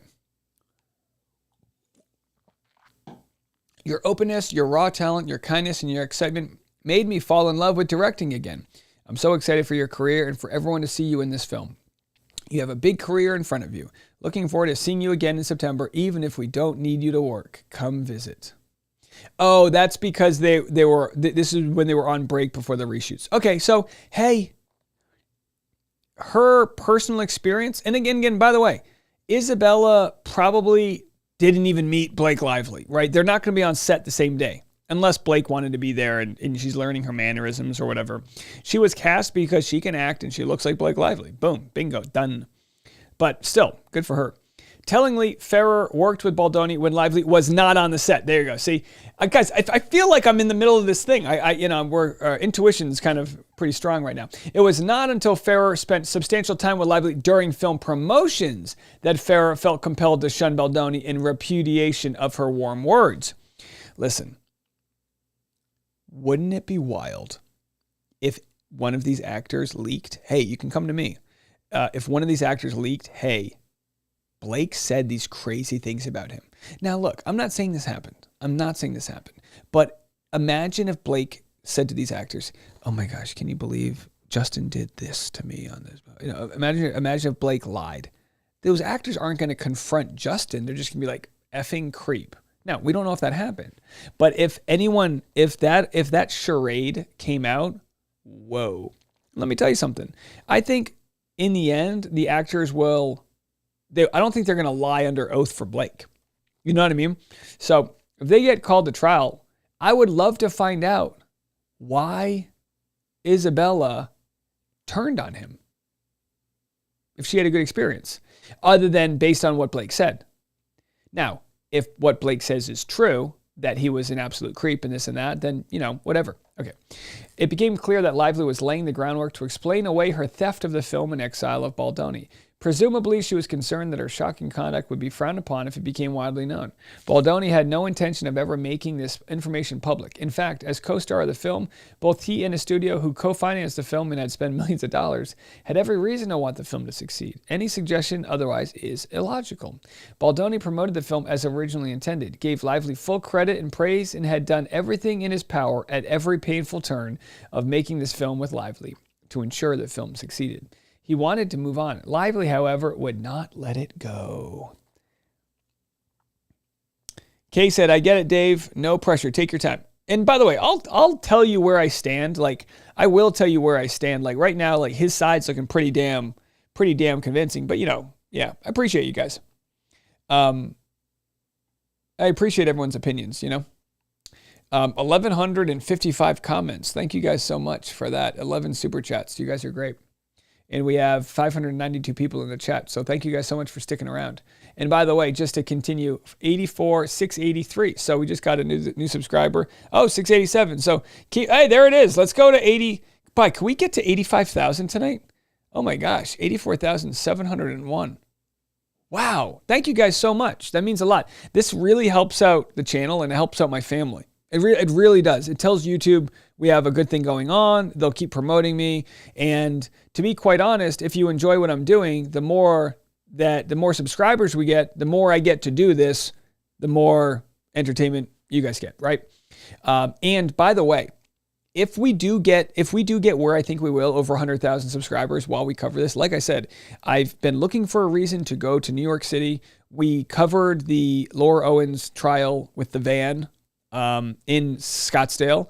I'm going to have to get Starlink or whatever it's called to get better Wi-Fi, but we will be live streaming coverage, courthouse interviews, man on the street interviews. Like we will go hard. We will be live all day, every day when this thing comes out, because I do believe this is the biggest entertainment news story of the year.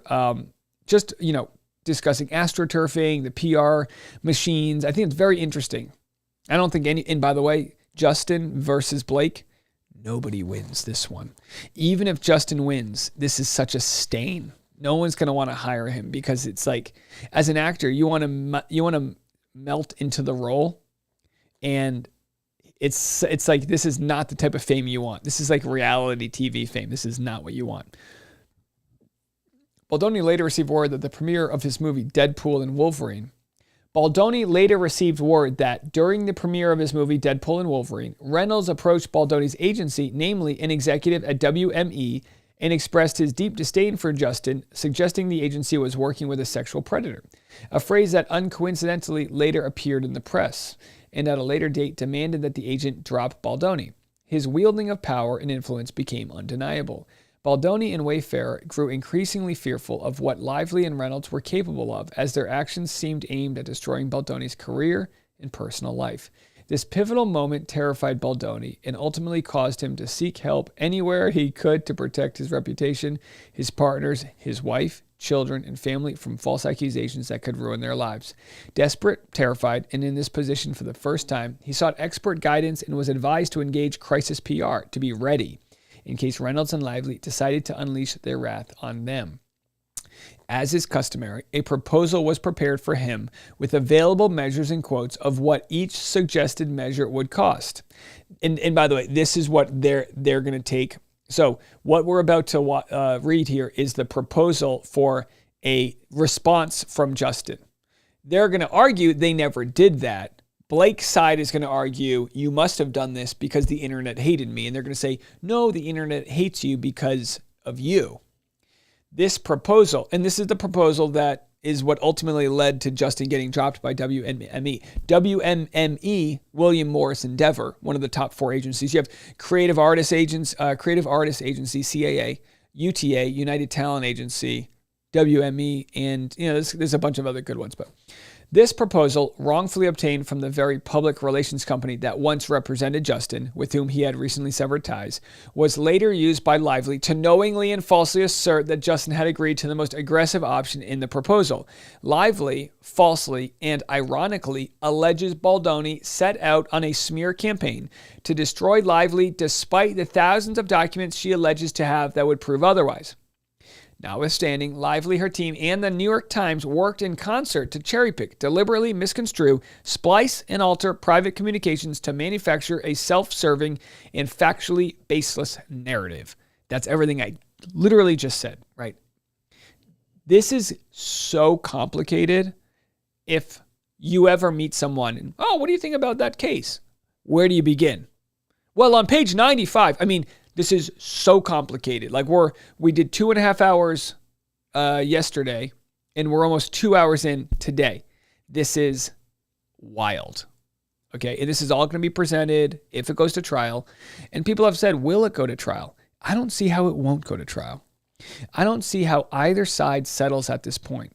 He's got a great side. She's doubling down. I mean, if she settles, if she drops her charges, he still has a $400 million lawsuit against her.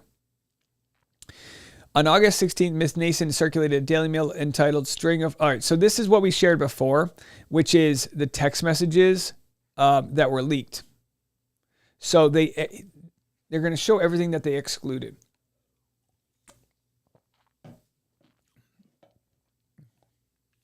Wow. So part of Blake's lawsuit against these PR people, and this is where it's complicated because we're going to be like referencing evidence we've already read, but if you're new to me or to this case, we'll try to get into it. So here's the metadata. It is terribly, terribly blurry. But what they left out is the PR people saying, damn, this is unfair because it's also not me. Everything now looks like it's me, maybe not to you. And that's the PR person because, PR, they're able to get news. They're able to get news for their clients because they work hand in hand with the gossip magazines. And they're saying, I didn't do this. So they left out the part where she admits she didn't do this. They included, we can't write it down to him. We can't write, we will destroy her. We will do this. We will do this. We will do this. We will do this. They excluded, of course not. But I told him that's the point of talking through.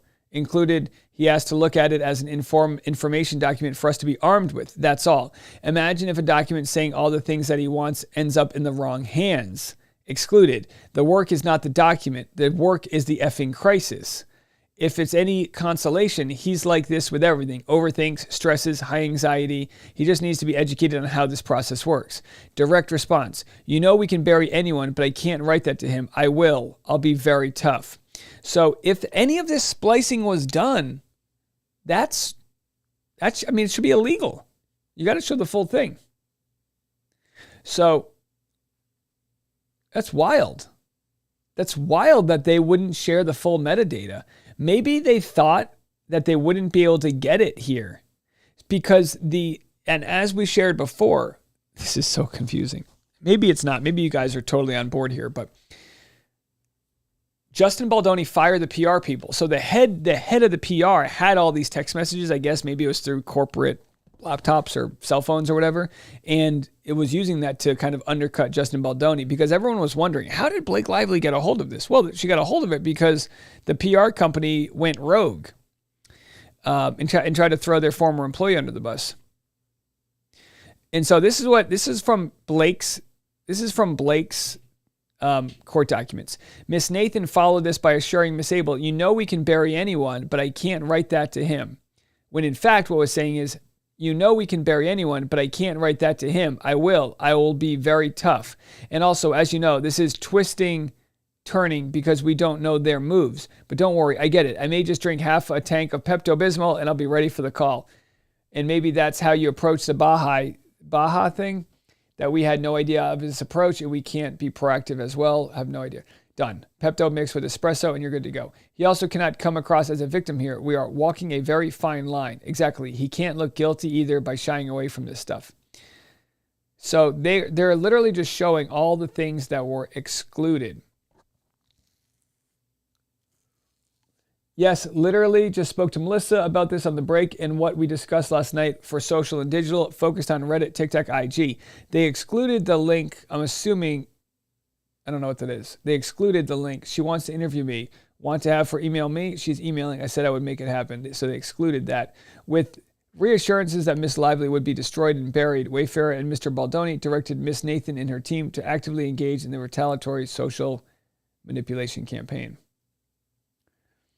The retaliation campaign relied on more than just publicists and crisis managers spinning stories. They retained subcontractors, Texas-based contractor named Jed Wallace, who weaponized a digital army around the country from New York to LA to create, seed, and promote content that appeared to be authentic on social media platforms and internet chat forums. So they accused them of what we're calling astroturfing. Here's what was excluded.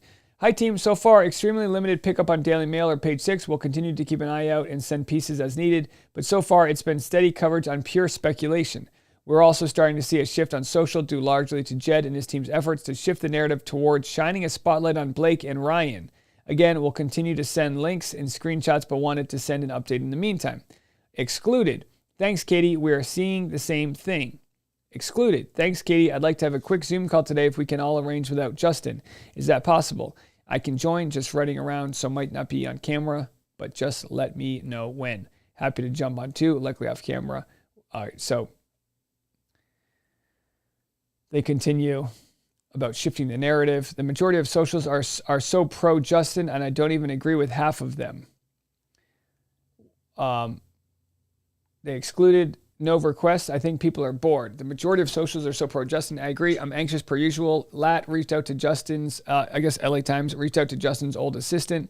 You're okay. It's been too much press, too chaotic. I told you, People magazine messaged me that they messaged me again to say they're getting radio silence on everything.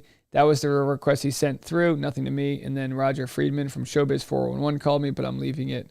LOL, Roger. More stuff that's excluded. Miss Nathan bragged to Miss Abel that Mr. Baldoni doesn't realize how lucky he is right now, by which they were referring to their successful efforts to shut down stories that would have revealed how Mr. Baldoni's behavior included sexual connotations on set had made cast and crew beyond Miss Lively uncomfortable. So this is all excluded. Jillian reached out, Carolyn from ET, who just annoys me, and I saw that Katie said limited pickup, but I've honestly not seen any from those two pieces. Keep on giving nothing, not one thing from those pieces. I mean, that was just a lot of work just talking everyone off the effing ledge for those two pieces. I feel like I've been hit by a truck. And then after the weekend, people are going to move completely past. It's boring now. Nothing came out for anyone. He doesn't realize how lucky he is right now. We need to press on him how lucky. They're whispering in the ear these sexual connotations like Jesus effing Christ. Other members feeling uncomfortable watching it. I mean, there is just so much. Doesn't matter if it's not true. No, I don't think they get that. They think the truth wins. No, it doesn't. And I'm like, we are dealing with a psychopath who literally called you a sexual predator. Let's all be happy with difficult. So there they call her the psychopath. Or maybe it's Ryan Reynolds. We're dealing with a psychopath, Ryan Reynolds, who called you a sexual predator. Let's all be happy with difficult. Are you guys following along? I'm going to go to the chat room here just to make sure. Are you guys following along?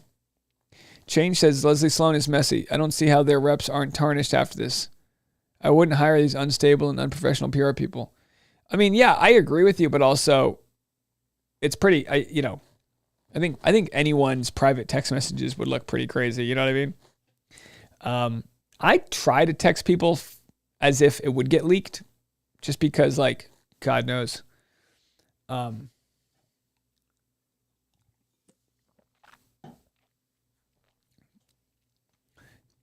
Miss Nathan, I like this. I like this strategy where we're kind of seeing everything play out. Miss Nathan bragged to Miss Abel that Mr. Baldoni doesn't realize how lucky he is, by which they were referring to their successful efforts to shut down stories that would have revealed. Okay. Whether the stories are true or not, they would want to shut them down. So Lively's argument makes it seem like those stories were real. Effort to shut down stories that would have revealed how Mr. Baldoni's behavior included sexual connotations on set. So here's what they excluded. And I'm like, we are dealing with a psychopath. I'm assuming they mean Ryan Reynolds, who literally called you a sexual predator. Let's all be happy with difficult. I have it on text message, by the way. Unbelievable. Let's be really happy with difficult. And he told him we took out misogynist. Leslie can't possibly believe that. Let's give it a day to calm and let's call Jamie together tomorrow and we can explain to him a few things together. And socials are really, really ramping up. In his favor, she must be furious. It's actually sad because it just shows you people really want. So, yeah, so this is just evidence that it's more organic. I think. Meanwhile, Lively systemically excluded Baldoni from all marketing and promotional efforts with her and cast of the film. He was not invited to any cast promotional events, cast screening, premieres, photo shoots, or other cast campaigns. Baldoni was marginalized from the marketing process. The purported marketing plan allegedly created by Sony, which was later referenced in Lively's CRD complaint as agreed to by all and attached as an exhibit as fact, even though it was merely talking points and not a binding contract, was never the plan Baldoni agreed to. So logline is like the sort of pitch trailer. It ends with us. Logline. It ends with us. The first Colleen Hoover novel adapted for the big screen tells the compelling story, like an elevator pitch, right? Tells the compelling story of Lily Bloom, Blake Lively, a woman who overcomes a traumatic childhood to embark on a new life in Boston and chase a lifelong dream of opening her own business. A chance meeting with charming neurosurgeon Ryle Kincaid, Justin Baldoni, sparks an intense connection, but as the two fall deeply in love, Lily begins to see sides of Ryle that remind her of her parents' relationship. When Lily's first love, Atlas Corrigan, Brandon Sklenar, suddenly re-enters her life, her relationship with Ryle is upended, and Lily realizes she must learn to rely on her own strength to make an impossible choice for her future. Directed by Justin Baldoni, produced by Alex Sachs, James Heath, Blake Lively, and Christy Hall, the film stars Blake Lively, Justin Baldoni, Jenny Slate, Hassan Minhaj, Amy Morton, and Brandon Sklenar, from a screenplay by Christy Hall based on the book by Colleen Hoover. Positioning. Blake Lively and Justin Baldoni are starring in the film adaptation. In the first film of the Colleen Hoover phenomenon to be adapted for the big screen, she's also executive producing. Justin Baldoni is directing and executive producing, as well as starring. Blake Lively is also producing. Brendan Sklenar, perfectly cast as the charismatic Atlas, who brings an impressive emotional depth to the role, along with Jenny Slate and Hassan Minhaj, who both bring compassion and humor to the film. Teen version of Atlas and Lily are played. Okay, so this is all just the positioning. Published in 43 languages. What to avoid? So this is for the press. Like, do this after becoming a book talk culture phenomenon with over 2 billion views on her TikTok hashtag. Colleen Hoover is currently the best-selling novelist in the U.S. with over 25 million books sold by the end of 2023. Hoover wrote 5 of the top 10 best-selling print books of any genre in 2022. You know, I would have never known her name.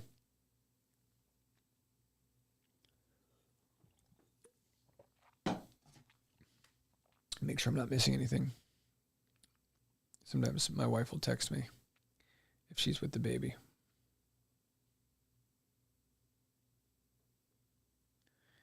One second here. What to avoid? Focus more on Lily's strengths and resilience as opposed to describing the film as a story about DV. Empowerment is not just about standing up to adversity, but also about having the power to overcome within. Avoid talking about this film that makes it feel sad or heavy. It's a story of hope. Avoid talking about the film being representative of every woman's story. There are many stories of DV, and this is just one perspective that is inspired by Colleen Hoover's own experiences. Any questions about lack of diversity? Oh, any questions about the lack of diversity in the cast? This is interesting. We have such a wonderful cast while bringing something unique in telling this powerful story of one woman learning to take agency over her future. I'm so proud to be part of an incredibly group of women who have to make this film that is inspired by Colleen Hoover's own deeply personal story. Okay. All right. In fact, against much resistance from the film's distributor, Baldoni from day one made it clear he was making this film to bring awareness to DV. It would not refrain from doing so when promoting the film. He did not go rogue, as Lively suggests. Justin said this: "Good morning, team. So I was thinking about the response to this weekend, and I feel like what we should do is make sure to emphasize the voices of the survivors. It's going to be a lot of buzz, how much money the movie made, but I want to be the one that always direct the back to the survivors. So I would love to come up with some sort of video or carousel of messages from survivors in the response to the film." While in Sweden celebrating his wife's birthday, Baldoni, oh, how nice. While in Sweden, yes, Sweden, eh? Baldoni was informed that Lively demanded he not attend the film's premiere on August 6, 2024. Lively further threatened that if Baldoni attended the premiere, she and the majority of the cast would boycott. It remained unclear what Lively had communicated to or promised the cast, but they now also refused to attend if Baldoni was present. The fact that Sony advised Wayfarer to concede underscores Lively and Reynolds' immense power and influence. So at this point, I want to see evidence that Blake Lively told the cast, whatever, my way or the highway. Yeah, thank you so much for encouraging people to hit the like button. We do have 203 likes with about 636 people in the chat. Can we get to 1,000 people in the chat? If we get more likes, we have we have triple the amount of people in here than have liked. But I appreciate you guys. Baldoni and Wayfair refused to succumb to the bullying tactics aimed at excluding them from the premiere of their film, a project they had financed, produced, and owned. This threat marked the culmination of a year-long campaign of intimidation, harassment, and civil extortion. Although objectively egregious and shocking, the Wayfair team had unfortunately grown accustomed to the bullying, fully aware of the immense power this couple wielded and the far-reaching extent of their influence. However, they refused to give in to this entirely unreasonable demand and valiantly searched for a compromise with Lively so that they could attend the premiere of the film that Baldoni had directed and co-starred in, and that Wayfair had co-financed and produced. Heath moved mountains to negotiate a scenario that Lively would permit with the help of Sony, as Lively refused to speak to anyone connected with Wayfair. Just days before the film's premiere, Baldoni was still unsure if he would be allowed to attend. His friends and family, most traveling from outside New York, were left in limbo. Unable to finalize travel plans or book flights, Baldoni did the best he could to hide his pain. Despite still not having seen the final cut of the movie he co-starred, co-financed, and directed, he wanted to celebrate the culmination of his years of work with his friends and family. Long story, but we won't be in the same room. I was asked to not even come to premiere. I can figure it out. Justin to editor 2. Oh, these poor editors.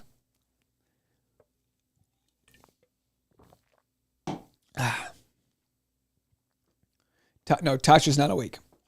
And the baby's sleeping. Yeah, we are powering through. I mean, if you only knew. Last night we went till 2 a.m. Well, if you decide to change your mind last minute, let me know and let's figure it out together. I'm going to be there. That's just different timing and holding areas and theaters and all the things you can imagine. It's still our film. Editor 2 said, it would be very hard for me to sit and watch the final film for the first time at the premiere. Just cheer for us when our names come up. Sending all love. He said, okay, yeah, I haven't seen it either. Finally, through, and by the way, just so you guys know, I ordered new curtains for the studio. So check this out. There's the baby. Okay, very nice. New curtains. I got a new fridge. Look at this. I got a new fridge with my Coke Zeros, Spade and Sparrow, which is Caitlin Bristow's wine. And, hold on, let's go back. So you can see here. Look at those new curtains. Those are, they don't look good on camera right now, but they're a nice blue that goes with the rest of the room. So, yeah. And I have a new light. Do you guys want to see my new light? Real quick, check this out. I ordered 2 of these. One of them came broken. Ooh, they're hot. See the lights there?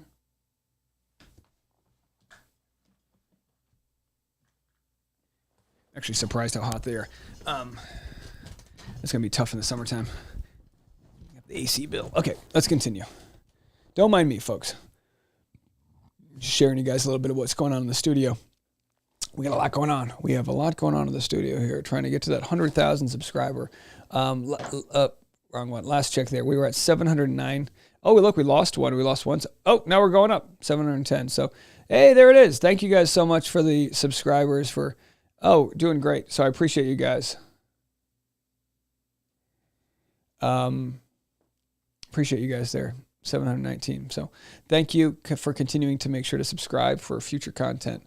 We'll have obviously videos up Monday. And I'll be interviewing Shurston. It's not Shurston. I'll be interviewing Shursty. Shursty's going to do the show. Of course, Shursty had that bad interview with Blake Lively. So we'll be talking to her. I do have some questions. I will be kind of critical. I want to make sure, I want to know more about, the motivation and what she was feeling and, why she, it'll be good. Alexis says you've come a long way since the small era you had in LA. Oh, thank you so much. Yeah, no, it's been, it's been good. We've been blessed. So yeah, thank you guys again for continuing to subscribe. Appreciate you. Finally, through Sony, Wayfair persuaded Lively to permit Baldoni and the Wayfair team, along with their friends and family, to attend, though only under demeaning and humiliating conditions. They were relegated to a separate theater to view the film, required to arrive at a different time than the rest of the cast, and instructed to leave the red carpet immediately once Lively arrived. Baldoni was also excluded from the official celebrity afterparty, despite it being an event ultimately paid for by Sony and Wayfair. As a result, Baldoni had to quickly organize and fund a separate after-party for himself and the Wayfair team, forcing the company to cover the cost for 2 events, one for Lively and everyone else, and one for Baldoni and Wayfair's own friends, family, crew, and team. Upon arrival, Baldoni began participating in red carpet photos and interviews, absent the presence of the remainder of the cast. However, his time on the red carpet was abruptly cut short when it was conveyed that Lively was on her way, and he was instructed to stop immediately. He and his family were quickly ushered away, security personnel acting as though they were a risk of escape, escorted Baldoni's group to the basement of the building. There, they were confined to a makeshift holding area surrounded by concession stand stock, with only fold-out tables and chairs arranged in a square. Surrounded by close friends, family, soda bottles, and a lot of love, the irony of being held in a basement on what was arguably one of the most important nights of Baldoni's career thus far was not lost on anybody. There it is.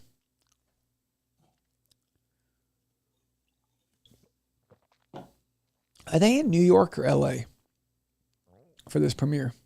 So, friends and family, hey, they had popcorn. So look, they were happy, making the best of it, but we're saying, not exactly the red carpet treatment. These photos are crazy. There's another one of them hanging out next to the water bottles. Very nice. There he is. And it makes you wonder, is that Justin Baldoni's mom? I don't know if that's his mom, but it makes you wonder, like, what the hell? If this is all true, which, looks like it, what the hell was the point of this adversity? Like, what was the point of dealing with this on what simply could have just been the big night of your big directorial break, whatever? Very interesting stuff. So anyway, let's continue. Once the main theater was deemed clear of Lively and her guests, Baldoni and his group were ushered into a separate theater to view the film. At the conclusion of the screening, they were again quickly escorted out of the building by security to avoid even a chance of interaction with Lively or her guests. The Wayfair after-party, held separately from the celebrity event and attended by crew, family, and other Wayfair friends, was a dry gathering, in part to acknowledge the known negative relationship between alcohol and DV. It was attended by the entire Wayfair team from LA and their friends and family. The atmosphere and tone of the Wayfair afterparty were aligned with Baldoni's vision for the film, focusing on celebration and gratitude despite being humiliated.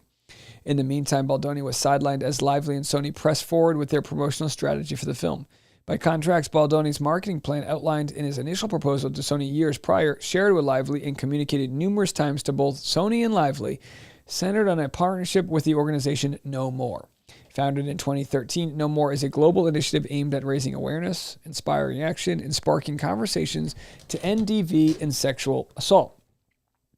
Sorry, I have to sit up because my focus here. I'm trying to get comfortable. Wayfair's collaboration with the organization began in 2022 and held deep personal significance for both Wayfair and Baldoni. Staying true to his purpose for undertaking the film, Baldoni prioritized amplifying the voices of survivors of DV. His efforts reflected the heart of the film's story and its profound impact on audiences. He returned to the core reason for embarking on the project in the first place, his initial outreach to the author of It Ends With Us 5 years earlier. Focusing on the film's message and its potential to create positive change, Baldoni poured himself into ensuring its success despite the mounting challenges. Genuine efforts aiming at amplifying the voices of survivors impacted by the film were later mischaracterized and weaponized against Justin.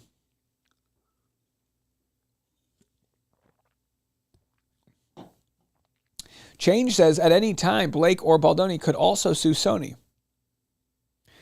Yeah, they're like the distributors, so I don't know how much. I don't know. In the end, empowered by her celebrity firepower and her powerful allies, Lively did exactly what she set out to do. She took someone else's movie for her own, destroying years of creative vision and carefully planning in service of her own brand-building campaign. But why would Lively even seek to seize power over the film? Why would she insist on taking on additional work for no additional pay or credit? On information and belief. Does that mean speculating? Lively may have been motivated by a number of factors. She may have wanted to seize control over the film so that she could take over the production of the sequel. It starts with us. This motivation also explains why the cast, who may have hoped and or been promised a role in subsequent productions, would choose to side with the powerful couple, who themselves may genuinely believe they could destroy Justin and Wayfair and force them to cede or even sell the rights to the sequel. that's still not that strong enough. That's a lot of effort. I'm still not, this whole idea of wondering why she did this, I'm still not sold on this. I think it might have been rooted in a deep anxiety and need for control. That's all I can think of. Because she doesn't need the money. But why would Lively seek to power? Why would wait? I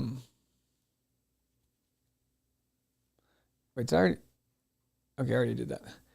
Or Lively may have felt driven to match her star husband Ryan Reynolds, who is widely reported to have insisted on taking so much control over the film Deadpool 2 that the director Tim Miller left the production.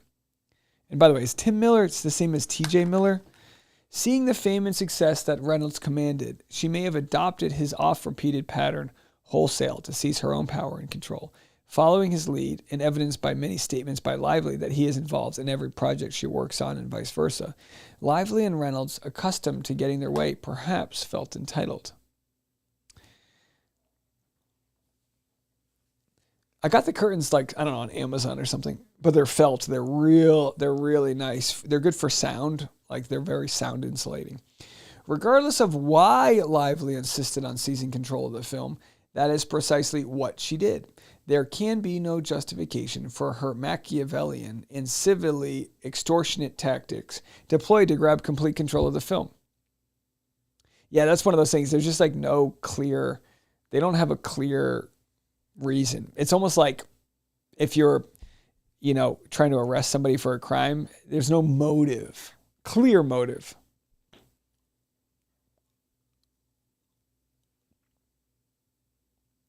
Blue-Eyed Tatty says she wants producer and director clout because she's aging out. Maybe. I'm about to sneeze. I can feel it coming. Lively's power grab. Regardless of why Lively insisted on seizing control, precisely what she did. Lively also sought ultimate control over the film in the hope of boosting her own brand and business ventures. In the end, though, Lively's own words and promotional strategy led to an avalanche of negative press. Lively power grab and catastrophic miscalculation collapse on her. Starting at least July 10th, Lively's social media posts promoting the film maintained a lighthearted, frothy attitude, depicting Lively in glamorous and floral-inspired couture, highlighting high-end brands like Chanel and Christian Louboutin. So there she is. If audience had half the amount of fun we did, we're going to put theme parks out of business. In 20 years of doing this, I don't think I've ever experienced anything quite like surprising 2,500 fans with an early preview of It Ends With Us. To everyone who showed up in their floral jeans alongside us, including Brandon, jeans handmade by me and Isabella, the girl who played her, Colleen being mother in every way, turning it out. So they hand her, and that's the other actress, and then the other stars.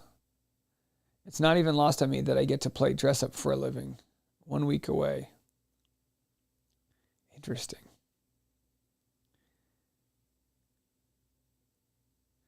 Blake Lavey said, Flower Fashion Time, Atlas Living Room Edition. I would say something more interesting, but it's 2:23 a.m. and I need to sleep. If my alarming sleep deprivation in order to post floral fashion doesn't tell you how much I care about It Ends With Us movie, I don't know what does.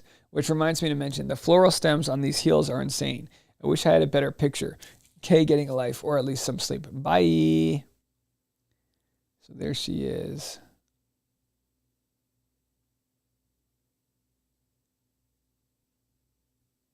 This dress is 30 years old, but doesn't look a day over 25.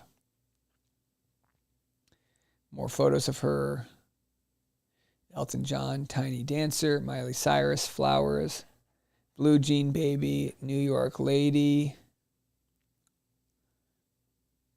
I mean, I don't really know. I mean, look, she's got a brand. Here's what's tough. This whole, oh, she wore florals to a movie about DV. It's okay, she's got a brand. She's a fashionista. I get that a lot of this lawsuit is in response to things she said, but A month of flower fashion has begun. All right, so here they are showing Lively freely interspersed posts about her new movie with ads for her new hair care line, Blake Brown. Upon information and belief, the launch of Blake Brown was timed to coincide with the film's release in the hope that cross-promotional opportunities would boost sales for Lively's new brand. Again, if this wasn't a movie about DV, this wouldn't be a concern. I get it. But I also get that, like, these are A-listers. They've got, and by the way, I've been critical of her for having an alcohol brand when she's sober. I think that's like grifty. Gary, I get it. I get all this. But it's like, just because, okay, I understand what they're trying to prove right now is that the pushback from the audience was organic, period. That's what they're trying to prove, right? It's not like it's illegal for her to do what she's doing. It's saying, look, there's a reason why people don't like her. This is it. Totally get it. Yeah, someone said she wanted to downplay the DV to sell stuff. I get it. Totally. Kay says, 14 Canadian dollars. Honestly, when you watch in the movie, she doesn't look her best next to him. He's super fit, and although she's gorgeous, she does look bigger. I can see her feeling insecure. It stood out to me. Wow, that's very interesting. Yeah, and it's like, look, to her credit, she just had her fourth baby. You know, that's what I've said all along. It's like, I understand her anxiety for wanting to be like, can we shoot the sex scenes at the end of the movie? You know, like, so I have another month to get in shape. I get it. But yeah, so more proof. And again, this is just going to be evidence as to why the internet was side-eyeing her. Yeah, she's not relatable to audiences because she's kind of just like a rich girl. She's not relatable in the way that some actors are. Like, everyone loves Paul Rudd. He's like an everyman. She's the opposite of Paul Rudd. You know what I mean? I'm trying to think of a female version. I always think of Emma Stone because everyone loves Emma Stone. Or like, I'm trying to think of a younger version of that, but maybe I'm too old to think of one. Lively also sprinkled in cross promotion. Like, no one's ever watched a Blake Lively movie going, man, Blake Lively is so likable. But when you watch like Lindsay Lohan, you know, she's charming and fun. Like, there's just certain people that have that.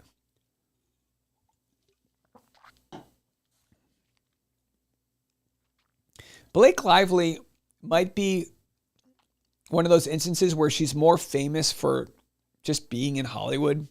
Like, if you had to ask me to name 5 Blake Lively movies, all I can tell you is Accepted or Unaccepted, whatever that movie's called. You know, the one with Jonah Hill. The movie where she's on a rock when the shark's hunting her, Traveling Sister Pants, and this. And Gossip Girl. That's all I can think of. And, you know, she's been in the movie industry for, 20 years? 15? Lively sprinkled in cross-promotions with her alcohol brand, Betty Booze. This was a massive error in judgment. Social media commenters quickly noted out that this tie-in was in particularly poor taste, given that the World Health Organization estimates that 55% of DV incidents are linked to alcohol. And I think she doesn't drink. People have said, well, she has a non-alcohol version of Betty Booze. Yeah, sure, but it's literally called Betty Booze. So there she is. And it's like, look, Ryan Reynolds is like worth hundreds of millions of dollars in part from his liquor brand, and they've made great money. So like, you could argue that, well, he's made it work, so why can't she? But again, it's just the tone of the movie. Tellingly, Wayfair spotted the issues and called for a course correction long before Lively apparently realized the magnitude of her miscalculations. Wayfair CEO Heath responded to the organic online criticism by noting that many people are pointing out that the DV is being glossed over and that Justin is essentially the only one appreciating the subject matter, whilst others may be not giving it the proper respect it deserves. As you know, this has always been a concern of ours. So here's what they wrote to Sony. So we all see the noise and chatter regarding Justin and Blake and Cass. This is all crazy. But I'd like for us to take a look at that even in the midst of feuding, how many people are pointing out that the DV is being glossed over and that Justin is essentially the only one appreciating the subject matter, whilst others may be not giving it the proper respect it deserves. As you know, this has always been a concern of ours, and I think we might agree that there is enough response to at least consider giving it a bit more thought.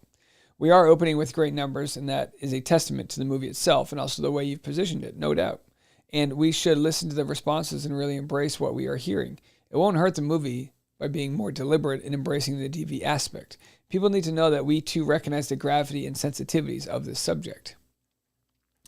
Wayfarer VP of Marketing and Communications shared a post exemplifying the issue, which included the tagline, "Grab your friends, wear your florals," that soon became viral for all the wrong reasons.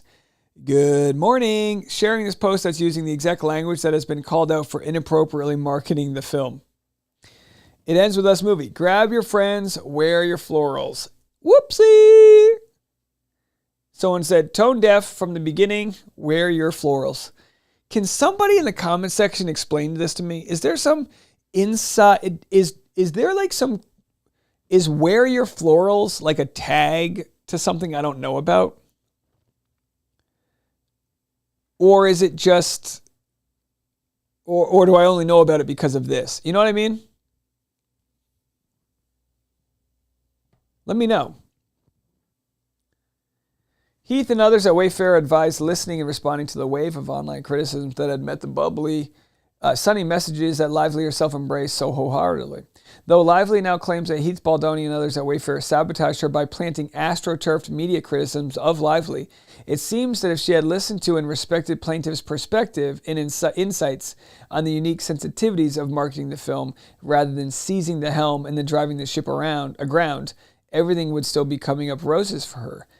Most importantly, had she allowed Justin to take his rightful place side by side with her in the promotion of the film, Justin would assuredly have kept DV in the spotlight during all promotions, which would assuredly have prevented her from hurting her own image. Lively's reputational backlash was entirely her own doing. Sunshine says, as far as I know, it's only this. Blake was trying to make fetch happen. Oh, okay. So it was Blake trying to make grab your florals. Oh, Laura said her character owns a flower shop. Interesting. Renata said her name is Lily Blossom Bloom, who has a flower shop. They even tried a coloring book of flowers for this book. I got a lot to learn. Thank you, Renata. Thank you, guys. She owns a flower shop. I hope it's a budding success. All right, let's continue. Jamie to Sony team. To be clear, we are not saying it's been inappropriately marketed in any way. In fact, you all have been brilliant. Thank you. All right, so they're got to suck there. You know what?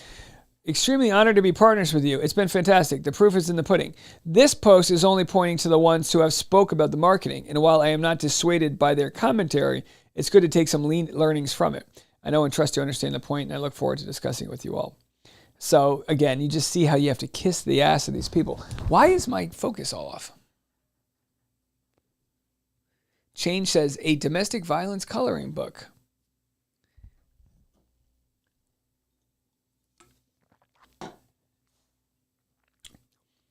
I should watch the movie. Bloom said she wanted to brand the movie florals like Barbie branded pink. Interesting.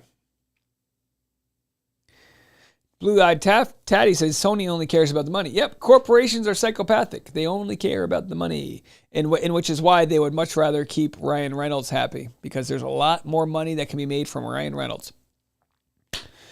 But once the backlash started on social media without any effort by Lively to course correct and entirely without any involvement or effort by Baldoni, it rapidly spread to mainstream media. And then they show the clips of how it went to mainstream media. Mainstream media, mainstream media, mainstream media. Lively seeks to push the blame onto plaintiffs. Upon information and belief, or embarrassed and enraged by this self-induced backlash, Lively now seeks to vilify Justin in a dubious attempt to resuscitate her public image. Upon information and belief, Lively ordered her team to begin a campaign to frame herself as a martyr and pin the blame on plaintiffs. Behind the scenes, Lively's publicist, Leslie Sloan, devised and executed a smear campaign of her own against Justin. Known for her tendency to leak sensitive stories to provoke public controversy, Sloan reneged on an agreement with Nathan by continuing to disseminate false and defamatory stories about Baldoni and Wayfair, a process she had begun long before Wayfair and Baldoni ever retained Nathan. So what they're saying is her attorney, her PR went on the offensive. Renata said, Google it. I was schooled also. Blake Lively was set up for fail with this, or the whole cast was. They did a coloring book of florals with the name of the movie. They were criticized for it.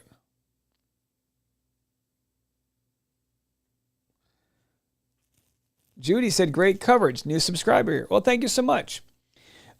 Just so you know, Judy, I'll let you know right now, I host a twice daily podcast. We were featured in Time Magazine last year. And I have a playlist right here called The Rush Hour with Dave Neal. Ladies and gentlemen, on today's... If anybody wants to... Liquid cocaine. Good afternoon. If anyone wants to give any testimony to the podcast, we do it every morning and every afternoon. Starting this year, it's all audio and video. So make sure you're subscribed to this playlist. You can listen in your car on audio. You can watch. But we are just going to be taking over the internet. And look at that, 84,723 subscribers. So thank you guys so much. Oh, this is fantastic. Oh my gosh, guys. This is amazing. I really appreciate it there. Spike said, wasn't there a show called Blossom? Yes, Mayim Balak, one of the hosts of Jeopardy, was the star of Blossom with Joey Lawrence, a.k.a. Whoa. Yeah, there was a show called Blossom. Thank you guys for all the new subscribers. Appreciate it. At 10:11 a.m. on August 8th, and by the way, if you're whoever said they were new here, you're about to meet the kindest community on the internet. Our community is the best. Trust me on that. You will see. Crafty Come Lately says, it's easier for me to listen to the podcast on YouTube. Well, that's where we are. Excuse me. Oh boy. The voice is shutting down. The voice is shutting down. Thank you, Judy. At 10:11 a.m., Nathan and Sloan reached an agreement whereby neither would communicate directly with the reporter prior to informing the other. Nathan states, I am not doing one thing without speaking to you, to which Sloan responded, me either. Here's that text. Melissa, happy to. I land in less than 2 hours. Thank you. Have a safe flight. Just also, I'm not doing one thing without speaking, not answering one email. I've told everyone to not do one thing, plant seed, even speak to one reporter, even on background. And that means like anonymously. Now I also involved there will be no shock surprises to you. Just 9 minutes later, Sloan breached her agreement with Nathan by engaging with a reporter at the Daily Mail. All right, so this is like them saying, this is like a truce they're having. Like no seeding stories, nothing. 9 minutes after that, Blake Lively's PR person, Sloan, breached her agreement with Nathan by engaging with a reporter at the Daily Mail. The reporter asked to speak with Sloan regarding problems on the set involving Blake and Justin and the fallout over that, with Blake being labeled difficult and a power struggle existing. Sloan, without consulting Nathan, promptly responded, that is 100% untrue. And further, your info is totally off. It is evident that Sloan never intended to honor her agreement with Nathan. Instead, she exploited the arrangement to gain a strategic advantage in the media. Well, look, I mean, I understand that, but denying a bad claim for her client is not that bad, right? It's like, yeah, no, we're not going to cede anything. And then 9 minutes later, someone's like, was Blake terrible? No, she wasn't. What did they want her to do? Admit that her client was terrible? Deanne says, I can't believe Blake said Justin called her hot, but it turned out he was talking about the temperature. Again, we're going to live stream that here. We're going to get copies of this footage, and it's going to be put online as evidence. And they're going to do it that way because they want the public to know what was exploited and all that. Change says, when is Baldoni's website going live? I don't know, but if anyone finds out, let me know. We'll do an emergency live stream whenever that happens. So she breached it 9 minutes later. Daily Mail reporter. Oh, so they got the text messages from the Daily Mail reporter. So the Daily Mail reporter is clearly either working with Justin Baldoni's side or whatever. Have to talk about some stuff that came in from reporters regarding Blake and her new movie. On plain like what? And again, Sloan is Blake's people. Well, it's a lot to text, but it's regarding problems on the set involving her and Justin. Followed over that with Blake being labeled. She says 100% untrue. I don't want to go on record. Never on record. Your info is totally off. There is clearly something going on because it's culled from 3 reporters and none of them are me. And again, that's so far.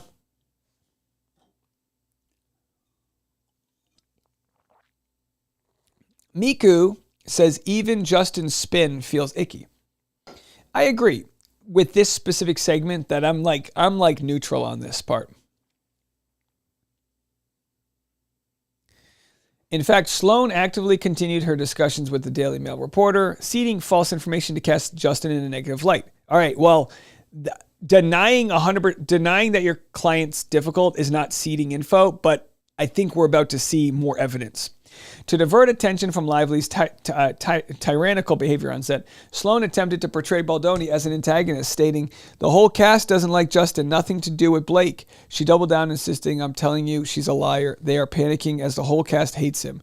Sloan threatened to the reporter, saying, "The entire case I will have go on the record. This needs to hold." So Daily Reporter said, "There's clearly something going on because it's culled from 3 reporters and none of them are me. I'm just the only one not afraid to reach out to you. LOL. Sloan said, "You have it all wrong. Your reporters are so wrong." Then the Daily Mail reporter says, "Okay, I'm just being straight up with you because that is how I roll always. I'm coming to you because I actually like Blake and don't want Daily Mail to F with her." One of them said that Blake and Ryan insisted on rewriting the movie, and another that she got very opinionated over directorial issues.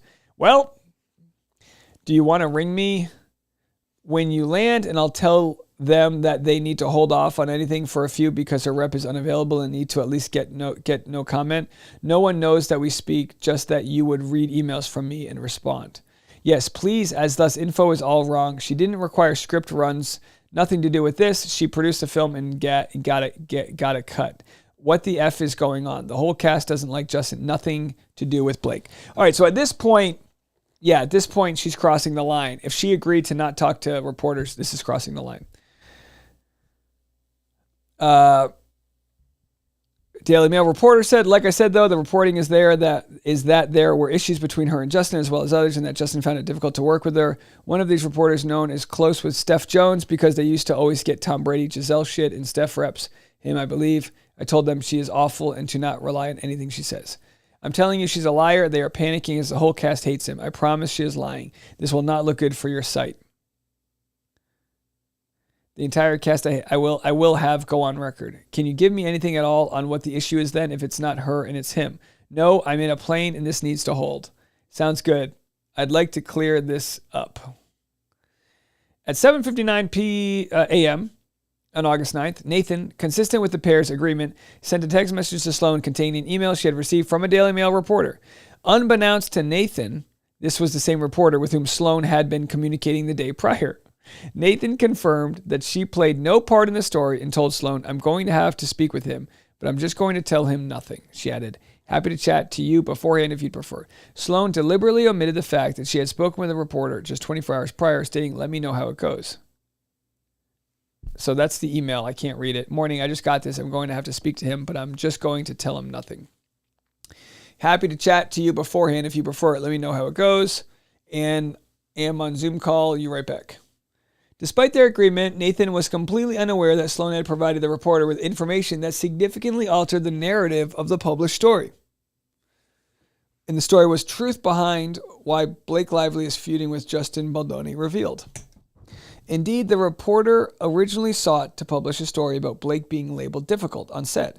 After the reporter's discussion with Sloan, however, the story changed to, "We have learned that Justin Baldoni caused issues on the set. Not only did Sloan breach her agreement with Nathan, but she planted false and defamatory information about Justin to distract from Lively's numerous missteps and throw Wayfair and Baldoni on the defensive." Yeah, she did that. I mean, so far as what we saw. Gary said, "How do you violate a truce 9 minutes after?" Well, that's the key, right? Is they did a truce and then she ended up sabotaging that in defense of Blake.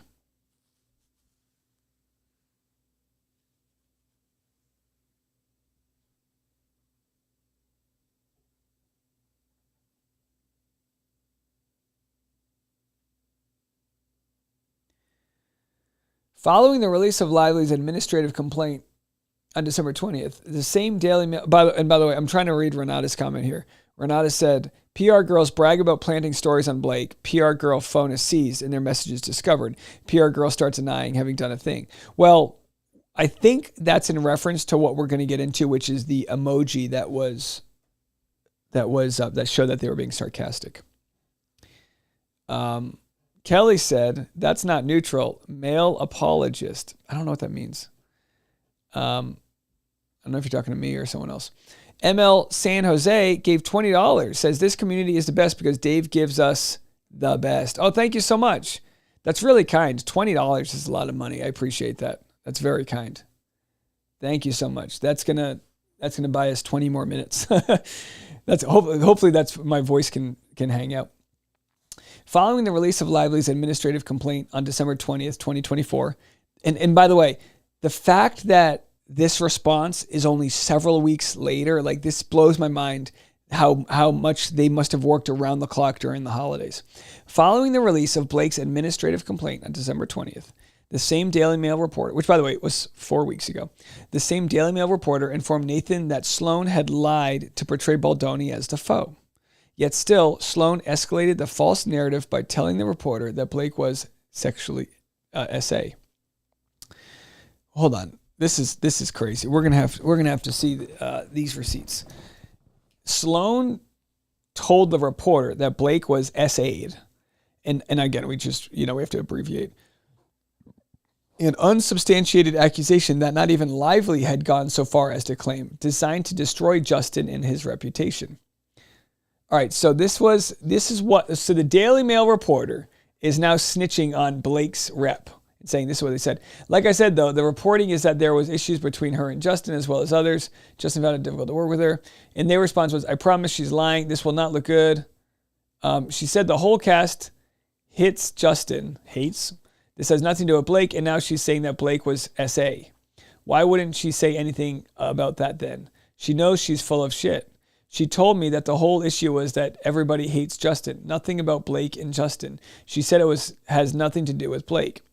And by the way, you're supposed to not reveal your sources, but shit comes out in lawsuits, right? And by the way, can somebody let me know? I have yet to see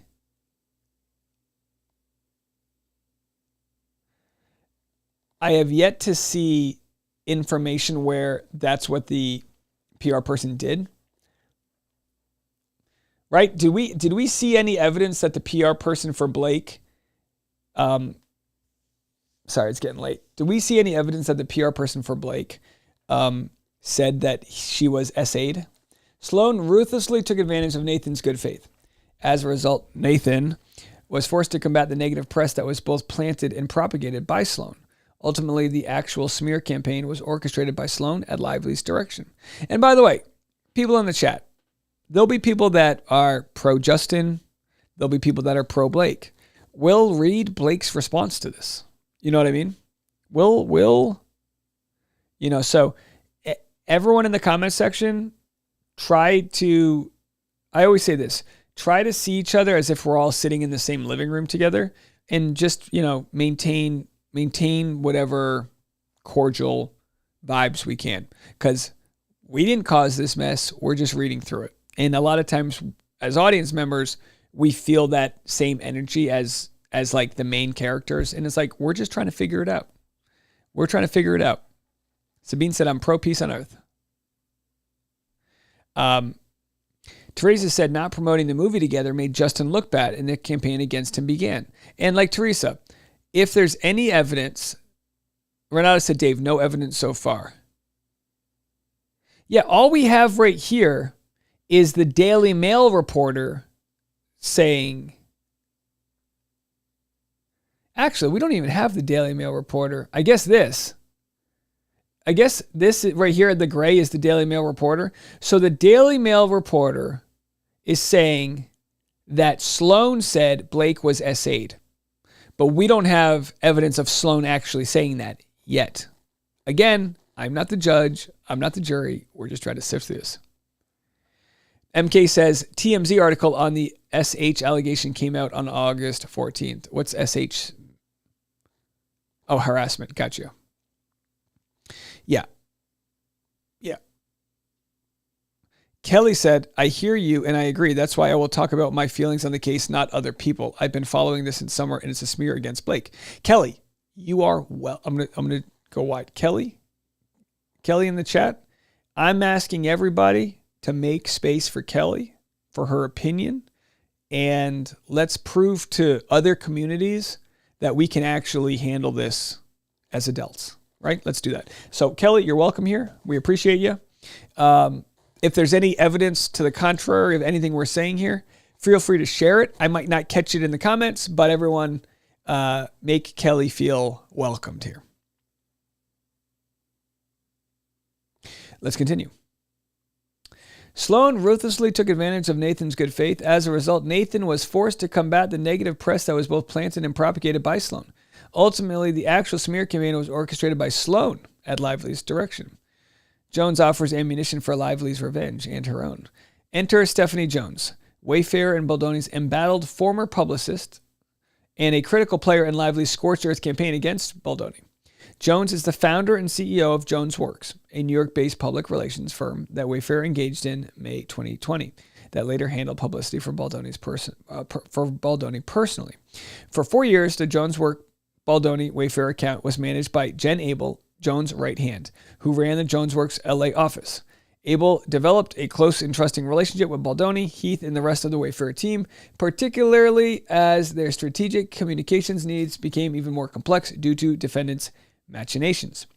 Long known within the public relations industry for disarming Southern twang, brass knuckle tactics, and high turnovers of clients' employees, Jones has had a successful career, having founded Jones Works and represented at various times Dwayne "The Rock" Johnson, Jeff Bezos, Lauren Sanchez, Venus Williams, Tom Brady, and Chris Hemsworth. Until recently, however, Jones has kept her worst excesses hidden from public view. Yikes. I don't think they're going to be invited to Jones' company Christmas party. Big Z said, I would love to know how it's a smear against Blake. Did they make her say what she said in her interviews? Did they make her promote her products? I agree that a smear campaign doesn't make good business sense. But again, you know, here's what we know and what we love. Blake has a lot of money and she'll be able to defend herself in court. Boy, what a year. That changed in or around May 2024 when Puck reported that Sanchez and Johnson had dropped Jones as their publicist. Okay, Sanchez is Jeff Bezos' lady. While these were among the most prominent and publicly reported departures, a cascade of Jones Work clients began to cut ties with Jones, especially after word had spread that Business Insider was contacting Jones' former and current clients and employees concerning a forthcoming article about her sordid behavior. On May 8th, 2024, which is my wife's birthday, which was 2 days after our beautiful baby was born, a website called Stephanie Jones Leaks went live, along with an X.com account, a Facebook page, a Reddit account, and a Pinterest page. These platforms disclose a litany of highly disturbing allegations about Jones' behavior and business practices. So now they're trying to discredit Jones. Jones is the one who supplied Blake with all the texts. These revelations caused a firestorm in Hollywood, resulting in a surge of negative publicity regarding Jones, including the publication of the Business Insider piece entitled, Who's Afraid of Stephanie Jones?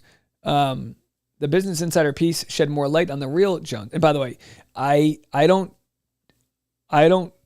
give Business Insider any clout. I think Business Insider is like a real low quality. That's just me personally. I don't, just because they're called Business Insider, it's like smut journalism, as far as I'm concerned.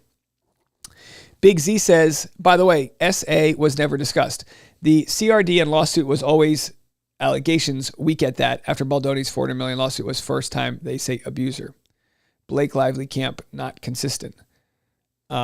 Green Girl says Blake Lively is quite dangerous like Amber Heard or Jada Smith. I sympathize with all her victims. You know, it's very tough. Like, you know, people can say, you guys can say what you want, but like for me, I'm just going to try my best to limit comparisons to others. But respectfully, you're more than welcome to do whatever you want. I really hope you guys appreciate, I'm trying to keep this audience graceful. you know, because it's my duty. Sorry, I'm getting more pistachios. It's my duty here to make sure to protect you guys so that we're not smeared as like, well, we're just bullies. So it's like, you guys will understand. We've had to deal with, you know, if you're new here, you know, I was threatened with $100 million lawsuit this year. And I don't expect that would happen with this case, but you know, I like to make sure that there won't be any ammunition to look at us as a community of people that are like snarky, you know, and all that. And I'm not saying we are. You guys are doing a great job. Yeah. I'm still actively being threatened with a $80 to $120 million lawsuit. And I don't care what they say. We have proof in writing that happened. So I was careful with my words before then. I was careful when I covered Amber Heard and Johnny Depp, and still I got put on a list. So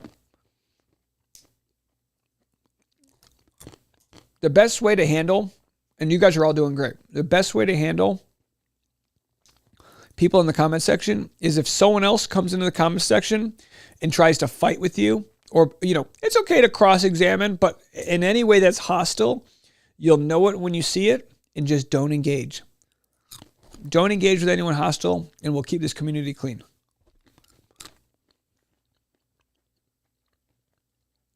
So they called Jones a volatile personality. She was more paranoid, erratic, and cruel. The story also shed light on the toxic workplace she had fostered. At the office, Jones would regularly turn on deafening music so that she could berate her employees free from scrutiny. I don't think there was one day in the office that someone wasn't crying. Yikes. Jones pried into her employees' private lives without invitation. When employees called in sick, Jones would FaceTime them to confirm they were actually sick. In at least one instance, an employee who had taken a personal day to attend a funeral received a FaceTime call from Jones during the ceremony. Jones was apparently suspicious of his whereabouts. Unsurprisingly, turnover rates at Jones' work were extraordinary. These departures included not only junior employees, who often left after less than a year, but also senior execs who managed client accounts. Jones seldom allowed them to go amicably, often enlisting attorneys to threaten and intimidate them into agreeing not to disparage Jones. In April of 2023, Dwayne "The Rock" Johnson dropped Jones' work after clashes between Jones and Johnson's team. Jones' work had handled Johnson's personal PR as well as that of his production company, tequila brand, clothing company, and business partner, Danny Garcia. This was a big loss for Jones and one that she kept under wraps from media in order to leverage opportunities for other clients.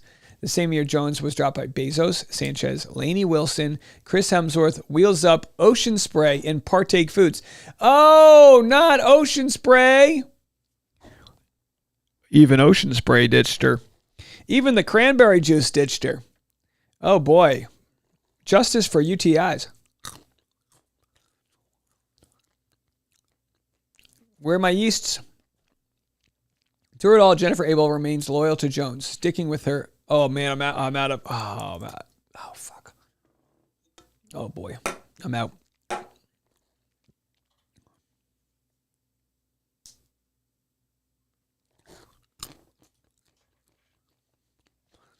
Abel became convinced that Jones was in a downward spiral and harbored serious concerns over Jones' mental health. Jones had become increasingly erratic, calling and FaceTiming Abel at all hours of the night in a frenzied state, overtly pitting employees against each other, attempting to catch them in perceived acts of disloyalty. So for those in the comment section that are saying, like, you got it wrong. Yeah, I mean, look, what's very complicated is we have to remember confirmation bias exists in all of us. And when we think we have the right story, we'll find information online to validate the story because, of course, you want to be right. You don't want to find information that proves you're wrong. And, you know, same thing goes politically and whatnot. So just remember, you guys, along with myself, keep an open mind. I think if anyone says they know 100% who's right, I think that's probably naive. It could be a scenario where, you know, I mean, yeah, it could be a scenario where Justin's 100% a victim. Sure. It could also be a scenario where, like, something happened on set we don't know about that led Blake to lose her trust in him and she pulled every move. It could be a scenario where Ryan Reynolds is super needy and was jealous of Justin Baldoni and didn't want to lose his wife. And, you know, it could be so many things. Jones had always been volatile. Her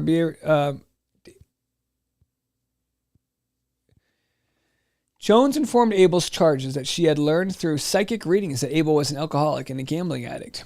Neither has any basis in fact. While Jones presumably intended to undermine Abel's credibility, she had actually undermined her own and raised significant concern among the Jones work staff about her mental stability.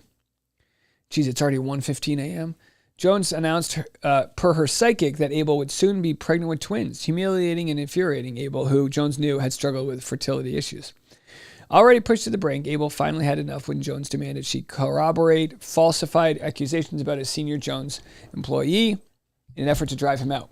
When Abel refused to go along with it, Jones responded with mockery, calling her a 12-year-old drama queen. Abel notified Jones of her departure from Jones' work and intended to start her own business. Abel offered a 6-week transition period with an end date of August 23rd. Predictably, Jones took the news poorly, to say the least, consistent with her increasingly erratic behavior. Jones swung from extreme to extreme, 1 minute desperately attempting to convince Abel to stay, and the next berating her and cutting her out. We can't let another great duo break up. By the way, shout out to the 655 people still in the chat. You guys are awesome. While Abel was resolute about leaving, she had every intention of doing so amicably, a sentiment she repeatedly conveyed to Jones. All right. As Abel's end date drew closer, Jones grew more combative. All right, so we get it. All right. They're saying Jones is a psycho. In her final week, Abel contacted Jones' chief and staff concerning the release of her phone number.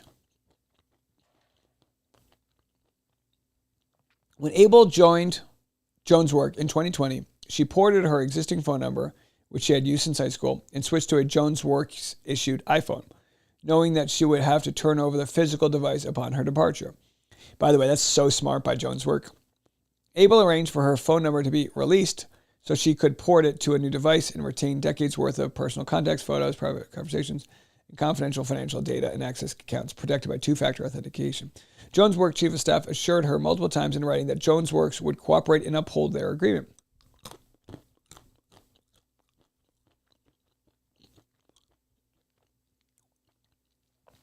Two days before her last day, Abel pulled up to the Jones' Work office in Beverly Hills. She was confronted by a physically imposing security guard, a lawyer sitting at a conference table covered in documents, IT professional, and Jones' chief of staff, who had flown in unannounced from New York. Apart from Jones' chief of staff, Abel had never seen any of them before. After being ushered into the conference room, Abel saw that the security guard was posting just outside his doors, blocking the exit.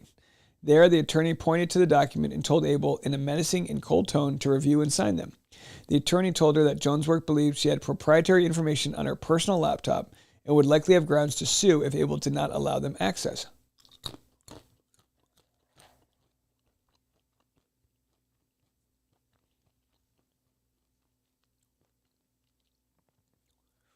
Completely caught off guard by this hostile, intimidating display, Abel fell into a state of shock. She had never experienced anything like this and did not know what to do, fearful that she would burst into tears and humiliate herself, which she knew was what Jones wanted.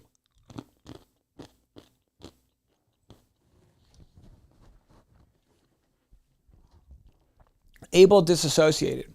Knowing she had not done anything wrong and desperate to get out of there, Abel signed the documents without digesting their contents.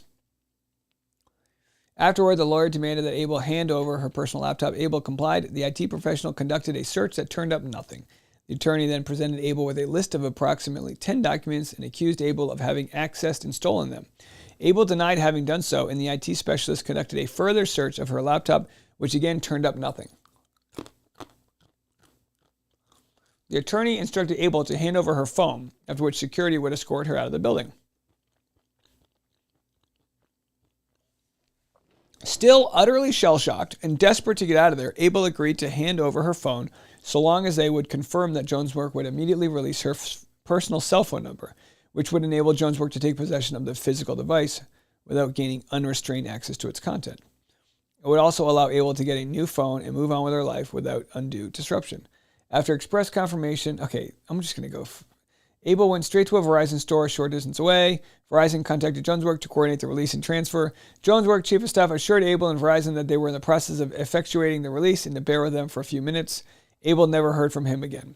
After 4 hours of desperate, unanswered calls, Abel left Verizon in panic and despair.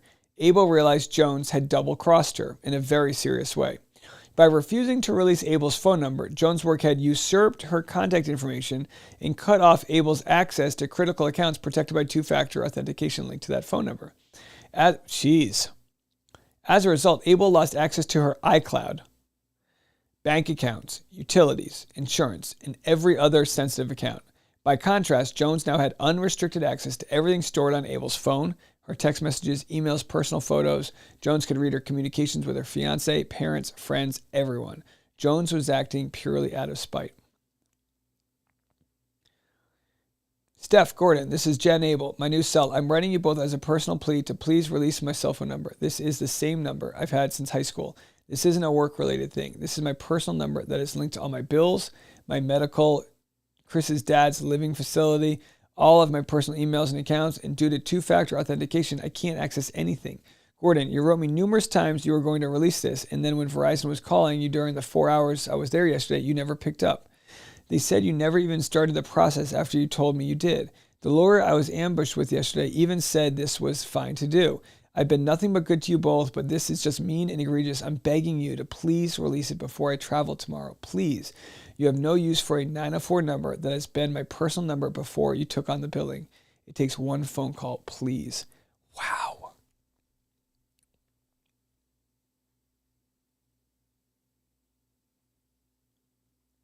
Crazy.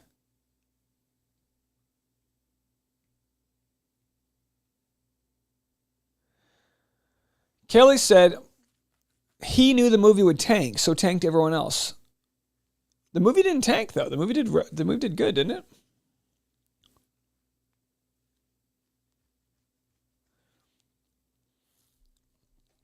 Guys, I'm starting to lose my voice. I don't know if we're going to make it.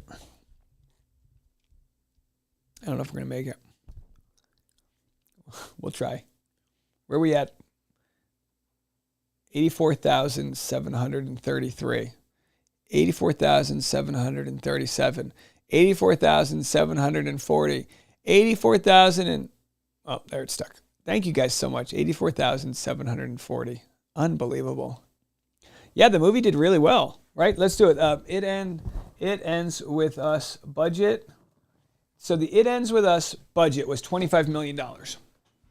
So the budget was $25 million. It Ends With Us box office. It Ends With Us grossed $148 million in the U.S. and Canada, $200 million in other worldwide of $351. This movie was an absolute monster success. $25 million budget. Do you know, I mean, some action movies cost like $200 million to make. For $25 million, they got, what is that, 10 times? They got 15 times the return.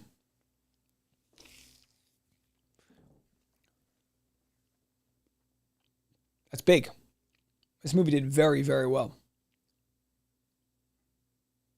It Ends With Us has earned over 200 million. So anyway, we continue.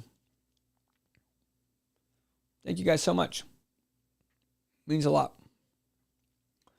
It took Abel over. I'm gonna turn this light down. We're going dark, folks.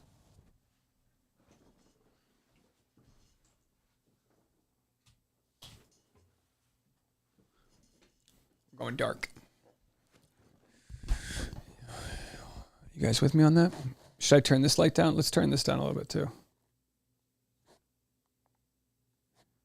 Turn that off.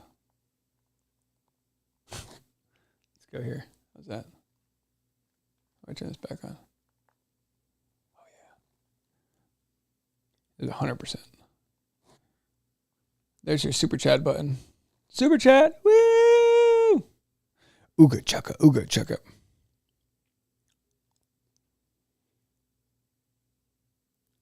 Kelly said the PR team thought it would flop. Well, but you understand, like, with all due respect, you understand that sounds a little like, I hear you. Like, I hear you. They might have been planning for it not to do well, but it was rated really well with studios. So, like, I don't think,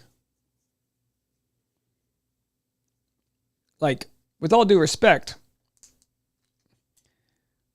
that's a stretch. Like we're trying to go with facts here. And I get it. Like we don't have all the facts. So it took her a month to get her account back. She learned that Jones had been sharing her private text messages with the entire office, mocking and disparaging her. Having torched Abel's privacy and dignity, Jones started boasting that Abel's business was next. Jones warned a departing employee not to work for Abel because her business wouldn't be around much longer.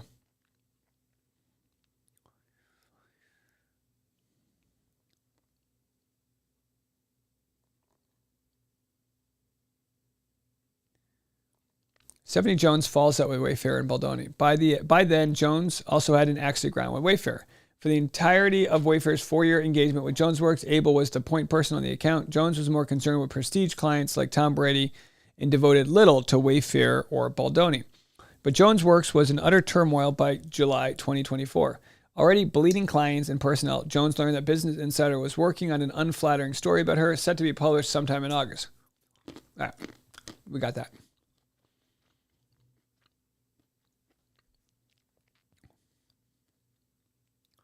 So we already got that. When Jones learned that Wayfair... Oh, I'm sorry. My fault. Sorry, guys. Big Z said, a film can be amazing, but without the marketing, it won't do well. Sometimes, but word of mouth has never been bigger. To that point, Colleen Hoover's book was successful because of word of mouth on TikTok. So if a movie's good, in today's world, people will know.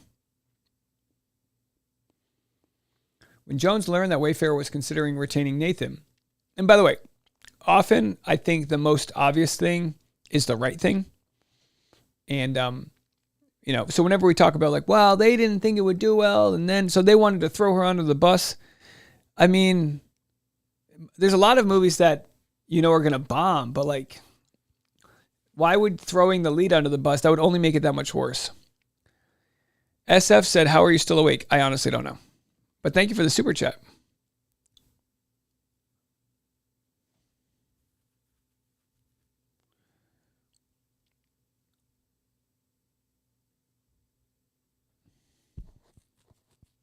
Yeah, gotcha. Got you guys. Thanks for the super chat. When Jones learned that Wayfair was considering retaining Nathan, she was furious. Jones viewed Nathan as a competitor and conveyed to Abel that a recommendation to Wayfair was a betrayal of trust.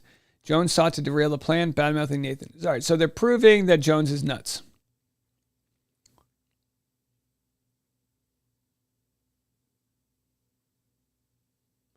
While Heath acknowledged Jones' position, he told her Wayfair would make its own decisions after meeting Nathan. Jones inserted herself in the mix in early August 2024, seeking to box out Nathan and Abel. The problem was that Jones had chosen not to be privy to Wayfair leadership's communication strategy or internal decision-making, having long claimed to be too busy with higher-profile clients. Wayfair was fine with Jones' disengagement, as Abel was their trusted advisor, and they had no interest in being a pawn in JonesWorks' office politics. Jones had chosen to take a lengthy vacation in Europe during the critical period of the press campaign and premiere of the film. Even from afar, Jones' effort was ham-fisted, unwelcomed, and sporadic given her distance from Wayfair's day-to-day business. As Jones tried to stir up drama and undermine Abel's authority, Wayfair and Baldoni were focused solely on managing the crisis in front of them. At the time, Lively's and Baldoni's teams had negotiated an uneasy truce in which neither side would participate in negative coverage of the other. All right. Jones, in a desperate attempt to reinsert herself, contacted a Daily Mail reporter about a story they had published about Justin and Blake. They did so in direct violation of Abel's instructions not to talk to the press. Got it. So there it is. A reporter for Daily Mail. She talked to him. Has been nice and fixed things for us in the past. I can give her a call. The blatant disregard of Wayfair's strategy sparked a chain of unfortunate developments. Sloan and Sony learned that someone from Baldoni's team had been communicating negatively to media. It was clearly Jones, and Wayfair's leadership was livid, as was Sony. All parties were desperate to prevent an all-out slugfest between Lively and Baldoni, just as the film was about to be released to the world. With her reckless and unauthorized activities, Jones had made that scenario much more likely. In response, Wayfair instructed Jones to cease all activities on behalf of Wayfair for the time being and to let Abel and another LA-based JonesWorks employee, Matthew Mitchell, handle the crisis alongside Nathan. At the time, Nathan started hearing from other journalists that Sloan was planting negative stories about Baldoni and was under the impression that Baldoni's camp had broken the truce. Anxious, Sony executives began reaching out to Wayfair seeking clarity. So many moving parts. Hey, Sarai's in the chat. Thanks for always being you, and it's what I respect the most. Oh, Sarai, that's very kind. I didn't know you were in the chat. How you doing? Big Z said, why is Reddit so pro-Blake? Anyone I've seen who actually reads lawsuits on YouTube is in full, is at the least not pro-Blake. Reddit is weird on this case. I don't get it. Reddit doesn't always speak for everybody. And I have no idea. To be quite honest, I have no idea. Stircray says, Dave, you are reaching an audience in other time zones across the world that are asleep when you stream during the day. Yeah. It's good to see these people. Thanks. Yeah, we're getting a lot of new people, so thank you guys so much. New subscribers coming in. We appreciate you. Let's keep going.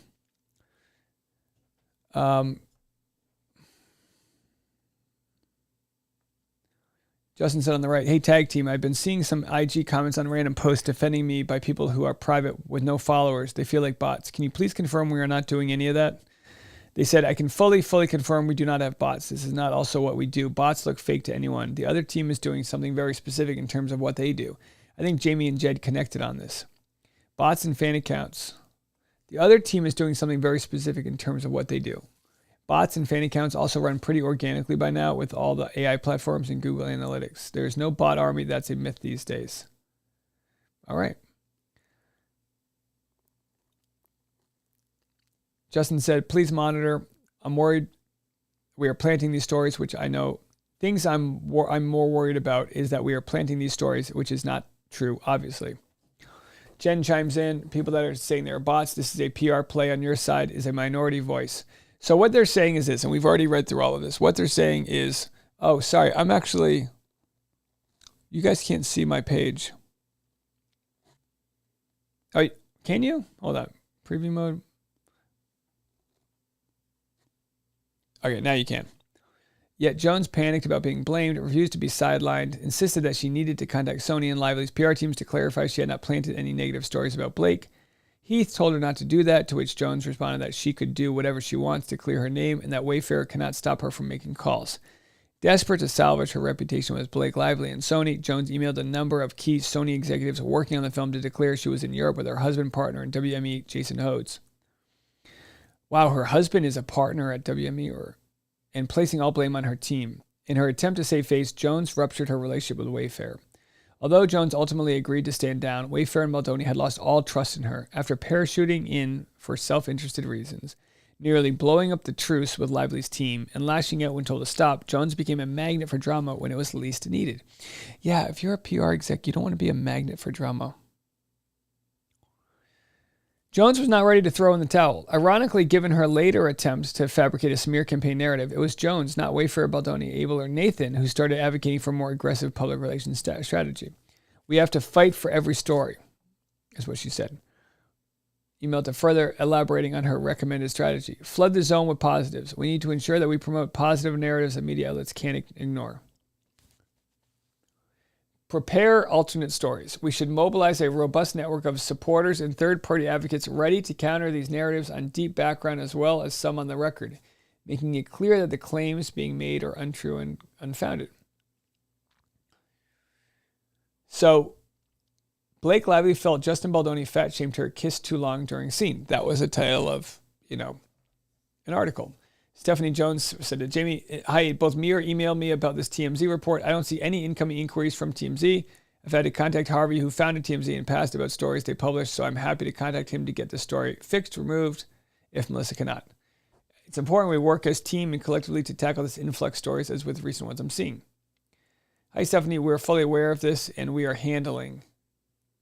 As a reminder to my previous instructions, please do not respond. Contact or do anything as it pertains to Justin or Wayfair. We have the team that we are comfortable with to handle this, and while you may have thoughts and ideas, I am reiterating to stand down. So the CEO is literally telling Stephanie, stand down. She doubled down in an email on August 21st, threatening that Wayfair and Baldoni had an exclusive contract through May of 2025. So this is their evidence from Stephanie Jones that they had an exclusive contract. So she's got her own ego. Oh, these people are terrible. As September drew near, Wayfair and Baldoni, with the assistance of Abel and Nathan, continued their tireless effort to promote the film, put out fires, and see the project through the finish line. Those steps included sending emails after unwelcome email to Heath and others long after their relationship had irrevocably ruptured. So she's clinging on. We have a lot of abandonment issues happening here. A lot of abandonment issues. Rather than accepting the end of the relationship with professionalism and decorum, Jones started threatening to sue, demanding exorbitant payment for work not done. Disk space getting low. Oh, hold on a second. Hold on a second, folks. I got to get rid of some stuff. Move to trash. I'm running out of disk space on my computer. Hold on a second. I forgot that I was recording. What else can I remove? Oh, I can remove this. I just saved myself 20 gigabytes. How funny.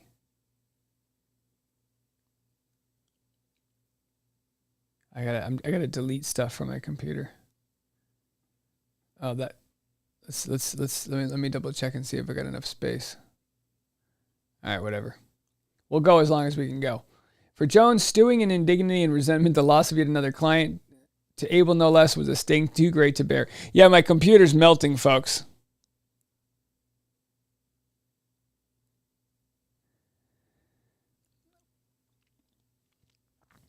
Yeah. On one end, I hear you, like, they don't want to lose money, but there's also ego attached because they don't want to be talked about as like.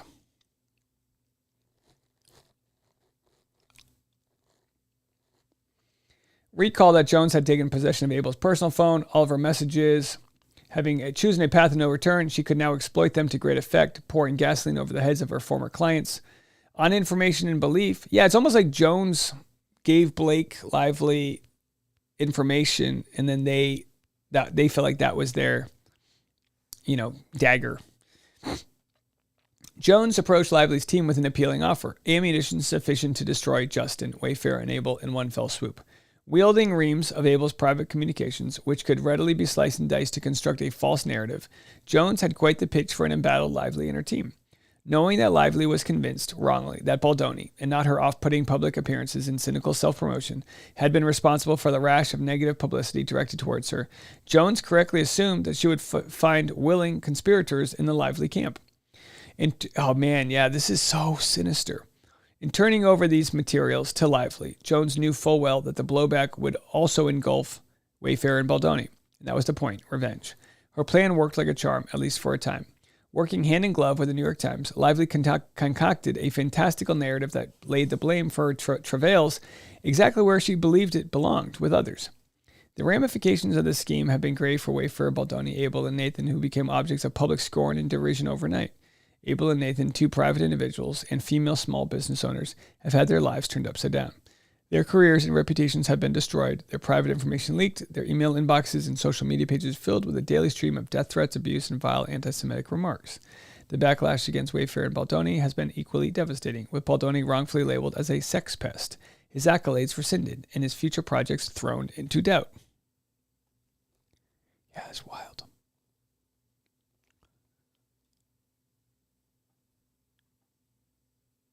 Thanks again for these super chats. I'm just making sure I got to all of them. 15 super chats. Unreal. And Jones still has all Abel's private photos, text messages, which Abel has every reason to believe will find their way online via Jones. She lives in fear. Oh, yeah, imagine. Lively and Reynolds threaten plaintiffs unless they take the fall. Okay. On August 12th, Heath and Abel had a call with two executives from their then talent agency. One admitted that the root of Lively's problems was focusing the promotion of the film on frivolities? Like fabulous premiere dresses, Hollywood glamour, and the commercial benefits for Lively's brands, while Baldoni had always maintained his public focus on amplifying the voices of DV survivors. Executive communicated the demand from Lively and Reynolds that Wayfair, Heath, and Baldoni make a public apology that day, and that if they failed to do so, the gloves would come off.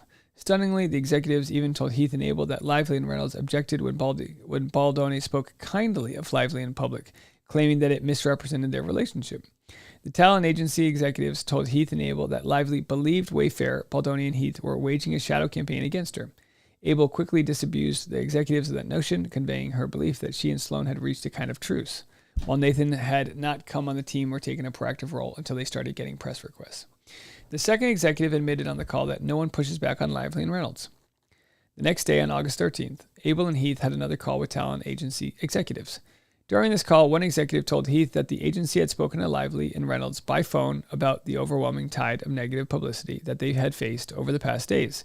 Heath clarified that Wayfarer, Baldoni, and Heath had no connection to the negative publicity, but they told Heath that Lively and Reynolds had demanded that Wayfarer put out a statement accepting blame for the problems during filming when they expressed threat that they themselves would attack Wayfarer in the press. Executives told Heath and Abel that Reynolds and Lively dictated a statement that they required Wayfarer to put out, calling It Ends With Us a troubled production and forcing Wayfarer to take accountability for the problems. Abel and Heath asked the executives to clarify what exactly Wayfarer, Baldoni, and Heath were being asked to take accountability for. They admitted that Lively and Reynolds were simply upset by how social media had turned against them. The executive admitted that Lively and Reynolds brought the backlash on themselves, but that they were beyond reasoned with. He admitted that making constant threats was Lively and Reynolds' well-known modus operandi, and that their demands were not based in reality. All right, I'd like to see more evidence of that, you know what I mean? Lively plays the final card in her hand, false accusations of a smear campaign deployed by the New York Times. All right, so this is really what the countersuit is all about, right? That Blake Lively worked hand-in-hand with the New York Times to smear Justin. When plaintiffs refused to take the fall for Lively's disastrous promotional campaign, Lively was true to her word. The gloves came off. Months after the film's premiere, December 21st, a bombshell article dropped in the New York Times. Authored in part by Megan Twohey, who gained prominence for her expose of Harvey Weinstein, the article's headline promised a glimpse inside a Hollywood smear machine. The article purported to provide a detailed account of a calculated campaign to bring down Lively in retaliation for daring to speak out against sexual harassment on the set of It Ends With Us. The 4,000-plus words of the New York Times article dropped less than a day after Lively apparently filed her CRD complaint. They couldn't have waited 2 days. The close coordination between Lively's team and the New York Times, likely over a matter of months before the CRD complaint was filed, is plain. We're just barreling through part of this because we've already read all this. By telling the New York Times a false and damning story about an insidious PR sabotage operation deployed as revenge for sexual harassment complaints with the knowledge and intent that the newspaper would publish the false story, Lively and her co-conspirators committed the tort of defamation. For example, Lively's complaint, which on information and belief she provided to the New York Times long before filing it, references text exchanges between Nathan and Abel as purported evidence that Nathan planted a negative story. So, of course, this is getting to the emoji. And we're just going to get to it, right? Included, could Blake Lively be canceled? Jen, wow, you really outdid yourself with this piece. Upside down smiley face. That's why you're hiding me, right? But they didn't include heading to the airport and there's a drive through the jungle that there's going to be no reception for around 24 hours. Joke, 45 minutes. I'm sorry, you bring offline for 40 minutes was not included in the scope. Lively collaborated closely with the New York Times on the article. In response, Nathan wrote, "Damn, this is not fair because it's also not me," followed by "Everything now looks like it's me." Perhaps unknowingly, Nathan was already anticipating the accusations that would soon be leveled against her and her fellow plaintiffs.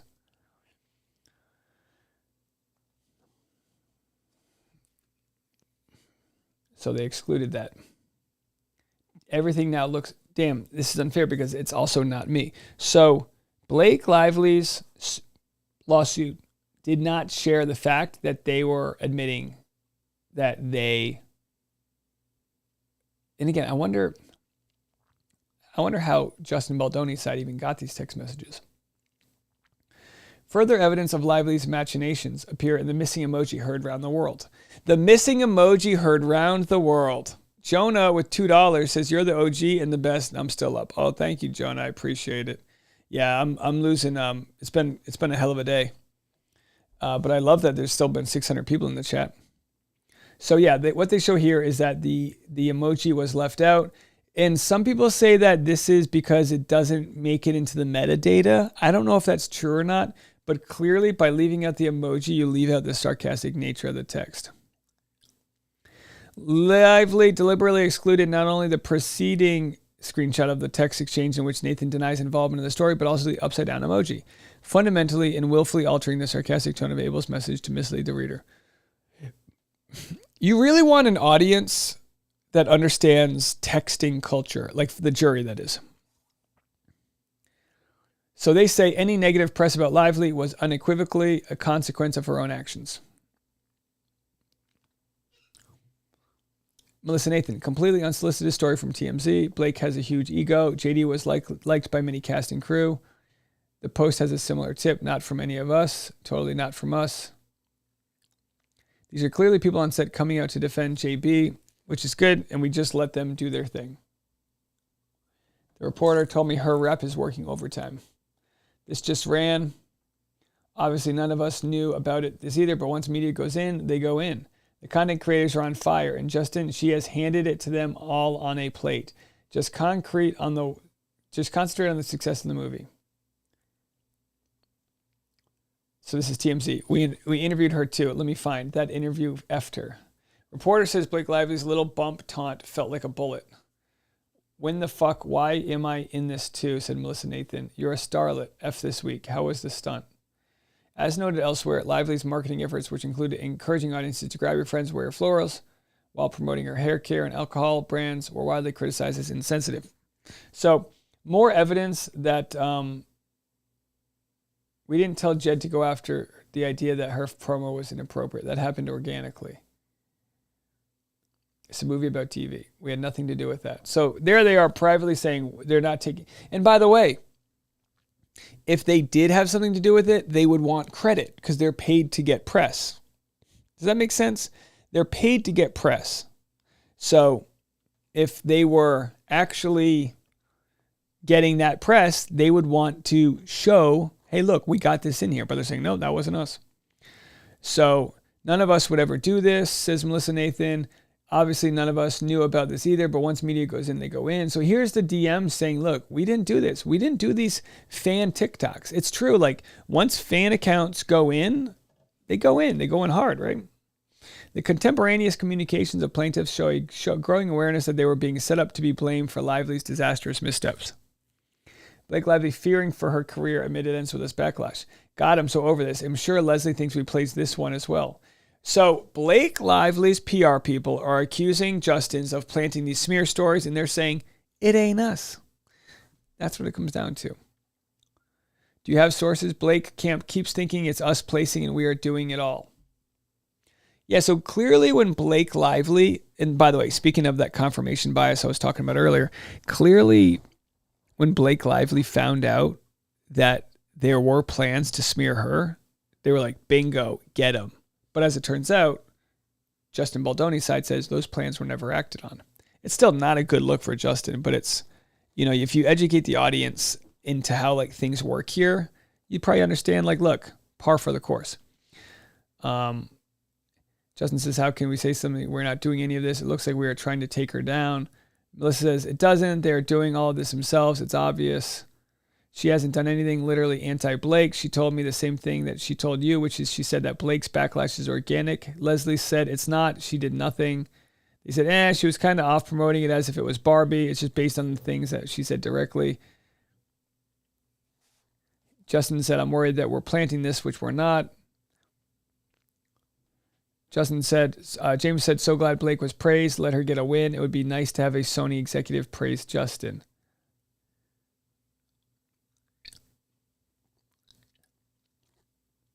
And you can see here, that's when Jen Abel had to get a new number. You can see, remove Jen Abel, do not use from the conversation. Added Jen Abel, new number to the conversation. Oh, so funny. Plainly defendant had thousands of text messages. I got like an itch in my nose. I don't do, I've been on, do you guys ever rub your nose and wonder if people think you're doing cocaine? I'm certainly not. Although I will tell you this, having never done cocaine, I bet you Celsius is better. I bet it is so good. Okay. At bottom, the case is a simple one. All right, here, we're wrapping it up, folks. So pour in all those super chats. Subscribe to the channel if you haven't already, because we are wrapping this puppy up. Wrap it up. Can we get to 750? Maybe. Here we go. One more. Can we get there? Can we get there? 5, 4, 3, 2, 1. Half of 1/4, 1/8. Okay. Oh, okay. I thought maybe. All right. At bottom, the case is a simple one. Lively used her power to steal a movie from its director and production studio. She held them hostage for incessant demands by extortionary threats to destroy. Okay, we got all of that. Parties. Plaintiff. Relevant time here was a Delaware company. Where are they from? Justin is in L.A. Jamie's in L.A. The movie's in New York. Melissa Nathan is in L.A. Jennifer Abel's L.A. Blake Lively is New York. Ryan Reynolds is New York. A defendant, Leslie Sloan, is New York. Okay, so it's New York versus L.A. That's all it is. New York versus L.A. There it is. Hey, whoa. Thank you guys so much. You flew in. We appreciate you. Finally, I earned your trust. Jurisdiction and venue. Matter and controversy exceeds the sum of value of $75,000. So court has original jurisdiction over the claims for relief asserted. So I think they want New York, right? First cause of action. Plaintiff hereby repeat, reiterate, reallege, and incorporate by reference each and every allegation of the complaint as if set forth fully herein. Defendants made threats to plaintiffs that they knew to be wrongful, including threats to breach contracts, defame plaintiffs, and injure. Defendants' threats included demands that money, property, services, other sources of value be conferred upon defendants without consideration. Plaintiffs complied with the wrongful demands. Plaintiffs were harmed. Plaintiff is Justin here. Defendants' wrongful threats and demands were a substantial factor in causing plaintiffs harm. So they go on and on. Second cause of action, defamation. Against Lively, Reynolds, Sloan, and Vision. Plaintiffs hereby repeat, reiterate, reallege, and incorporate by reference each and every allegation of the complaint as if set forth fully herein. Defendants made one or more statements to persons other than plaintiffs, including without limitation to the New York Times, to the effect that plaintiffs engaged in permitted, failed to prevent sexually inappropriate conduct towards Lively and others, and that plaintiffs retaliated against Lively and others. Okay, so all of that stuff is in here, and that's why they're suing for defamation. Third cause, false light invasion of privacy. They think there was an invasion of privacy. Fourth cause, breach of implied covenant of good faith and fair dealing against Lively. Lively and plaintiffs entered into a contract by which Lively agreed to perform as an actor in the film. Plaintiffs did all or substantially all of the significant things that the contract required them to do. Plaintiffs were excused from having to do those things. Lively engaged in conduct that prevented plaintiff from receiving the benefits contemplated under the contract. Specifically, Lively interfered with the production by making repeated threats and demands in order to seize creative control over the production. Lively did not act fairly and in good faith. Fifth cause of action. My eyes. Plaintiffs hereby repeat, reiterate, reallege, and incorporate by reference each and every allegation. Defendant Lively and Reynolds knew of the contract. Defendant Lively and Reynolds prevented performance of the contract or made performance more expensive. Specifically, upon information and belief, Lively and Reynolds made threats and demands to induce WME to cease performing under its contract with plaintiff. Defendant Lively and Reynolds intended to disrupt the performance of this contractor. Plaintiffs were harmed. Defendant's conduct was a substantial factor in causing plaintiffs harm. Sixth cause of action, intentional interference with prospective economic advantage. Plaintiffs hereby repeat, reiterate, reallege, and incorporate by reference each and every allegation. Plaintiff and WME were in an economic relationship that probably would have resulted in an economic benefit to plaintiffs. Defendant Lively and Reynolds knew of that relationship. Defendant Lively and Reynolds engaged in wrongful conduct, but specifically by making threats and demands that WME terminate its economic relationship. Seventh cause, negligent interference with prospective economic advantage. Same shit. Prayer for relief. All right, second to last page. Let those super chats fly in because we made it, or don't. It's fine. Plaintiffs pray for the following relief: for a money judgment representing compensatory damages, including consequential damages, lost wages, earnings, and all other sums of money, together with interest on those amounts, in an amount to be proven at trial, but in no less than $400 million. So, demand for a jury trial. Signed by Brian Friedman and all of his attorneys. Damn. Pro-hack vice applications forthcoming. I think that means having New York attorneys.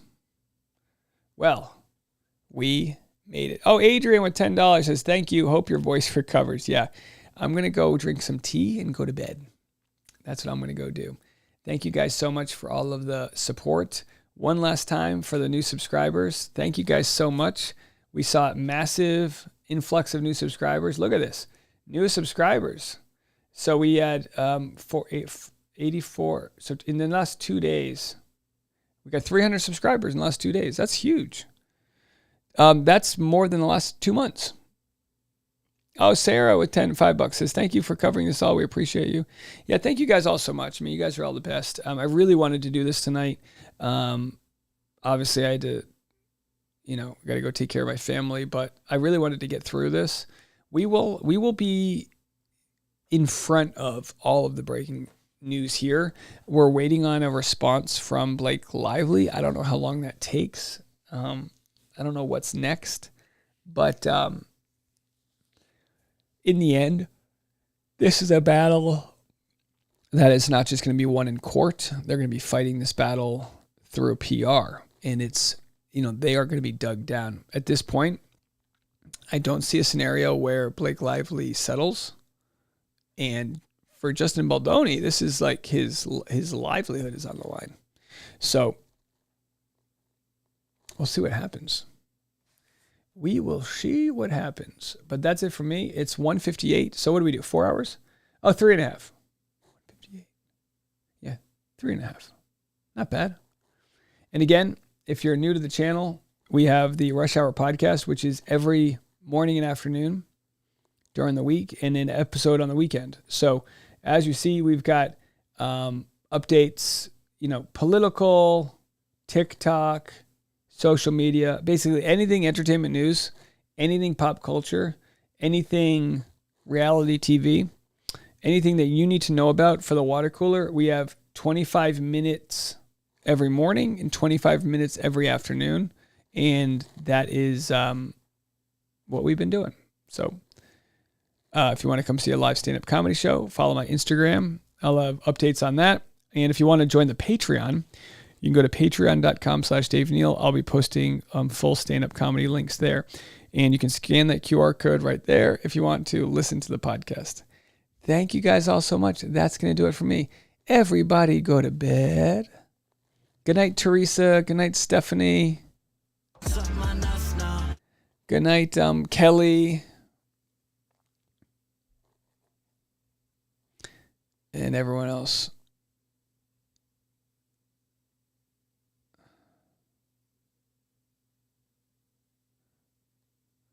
Yes, Sarai. We're going to have more live streams. We'll have more live streams, Sarai. Scorpion said, did I hear you say Justin is setting up on a website with film footage? Yes. I think that was really, I think Brian Friedman said that. I'll look it up.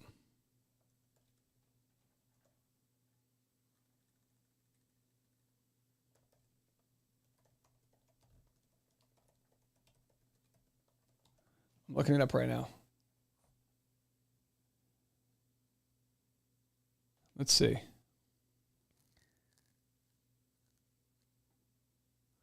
Justin Baldoni's lawyer decries revolting false allegations from Blake as lawsuits fly. Brands at business. Let's see. Let's see. No, they don't say anything. So this is from 6 hours ago.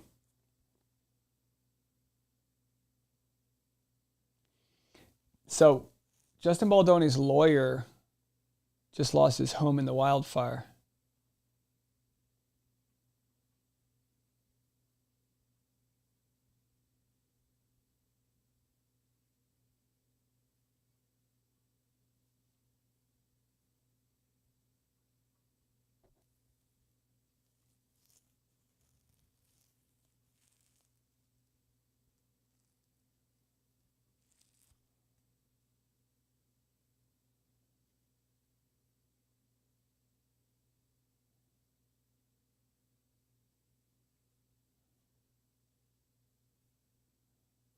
I don't know.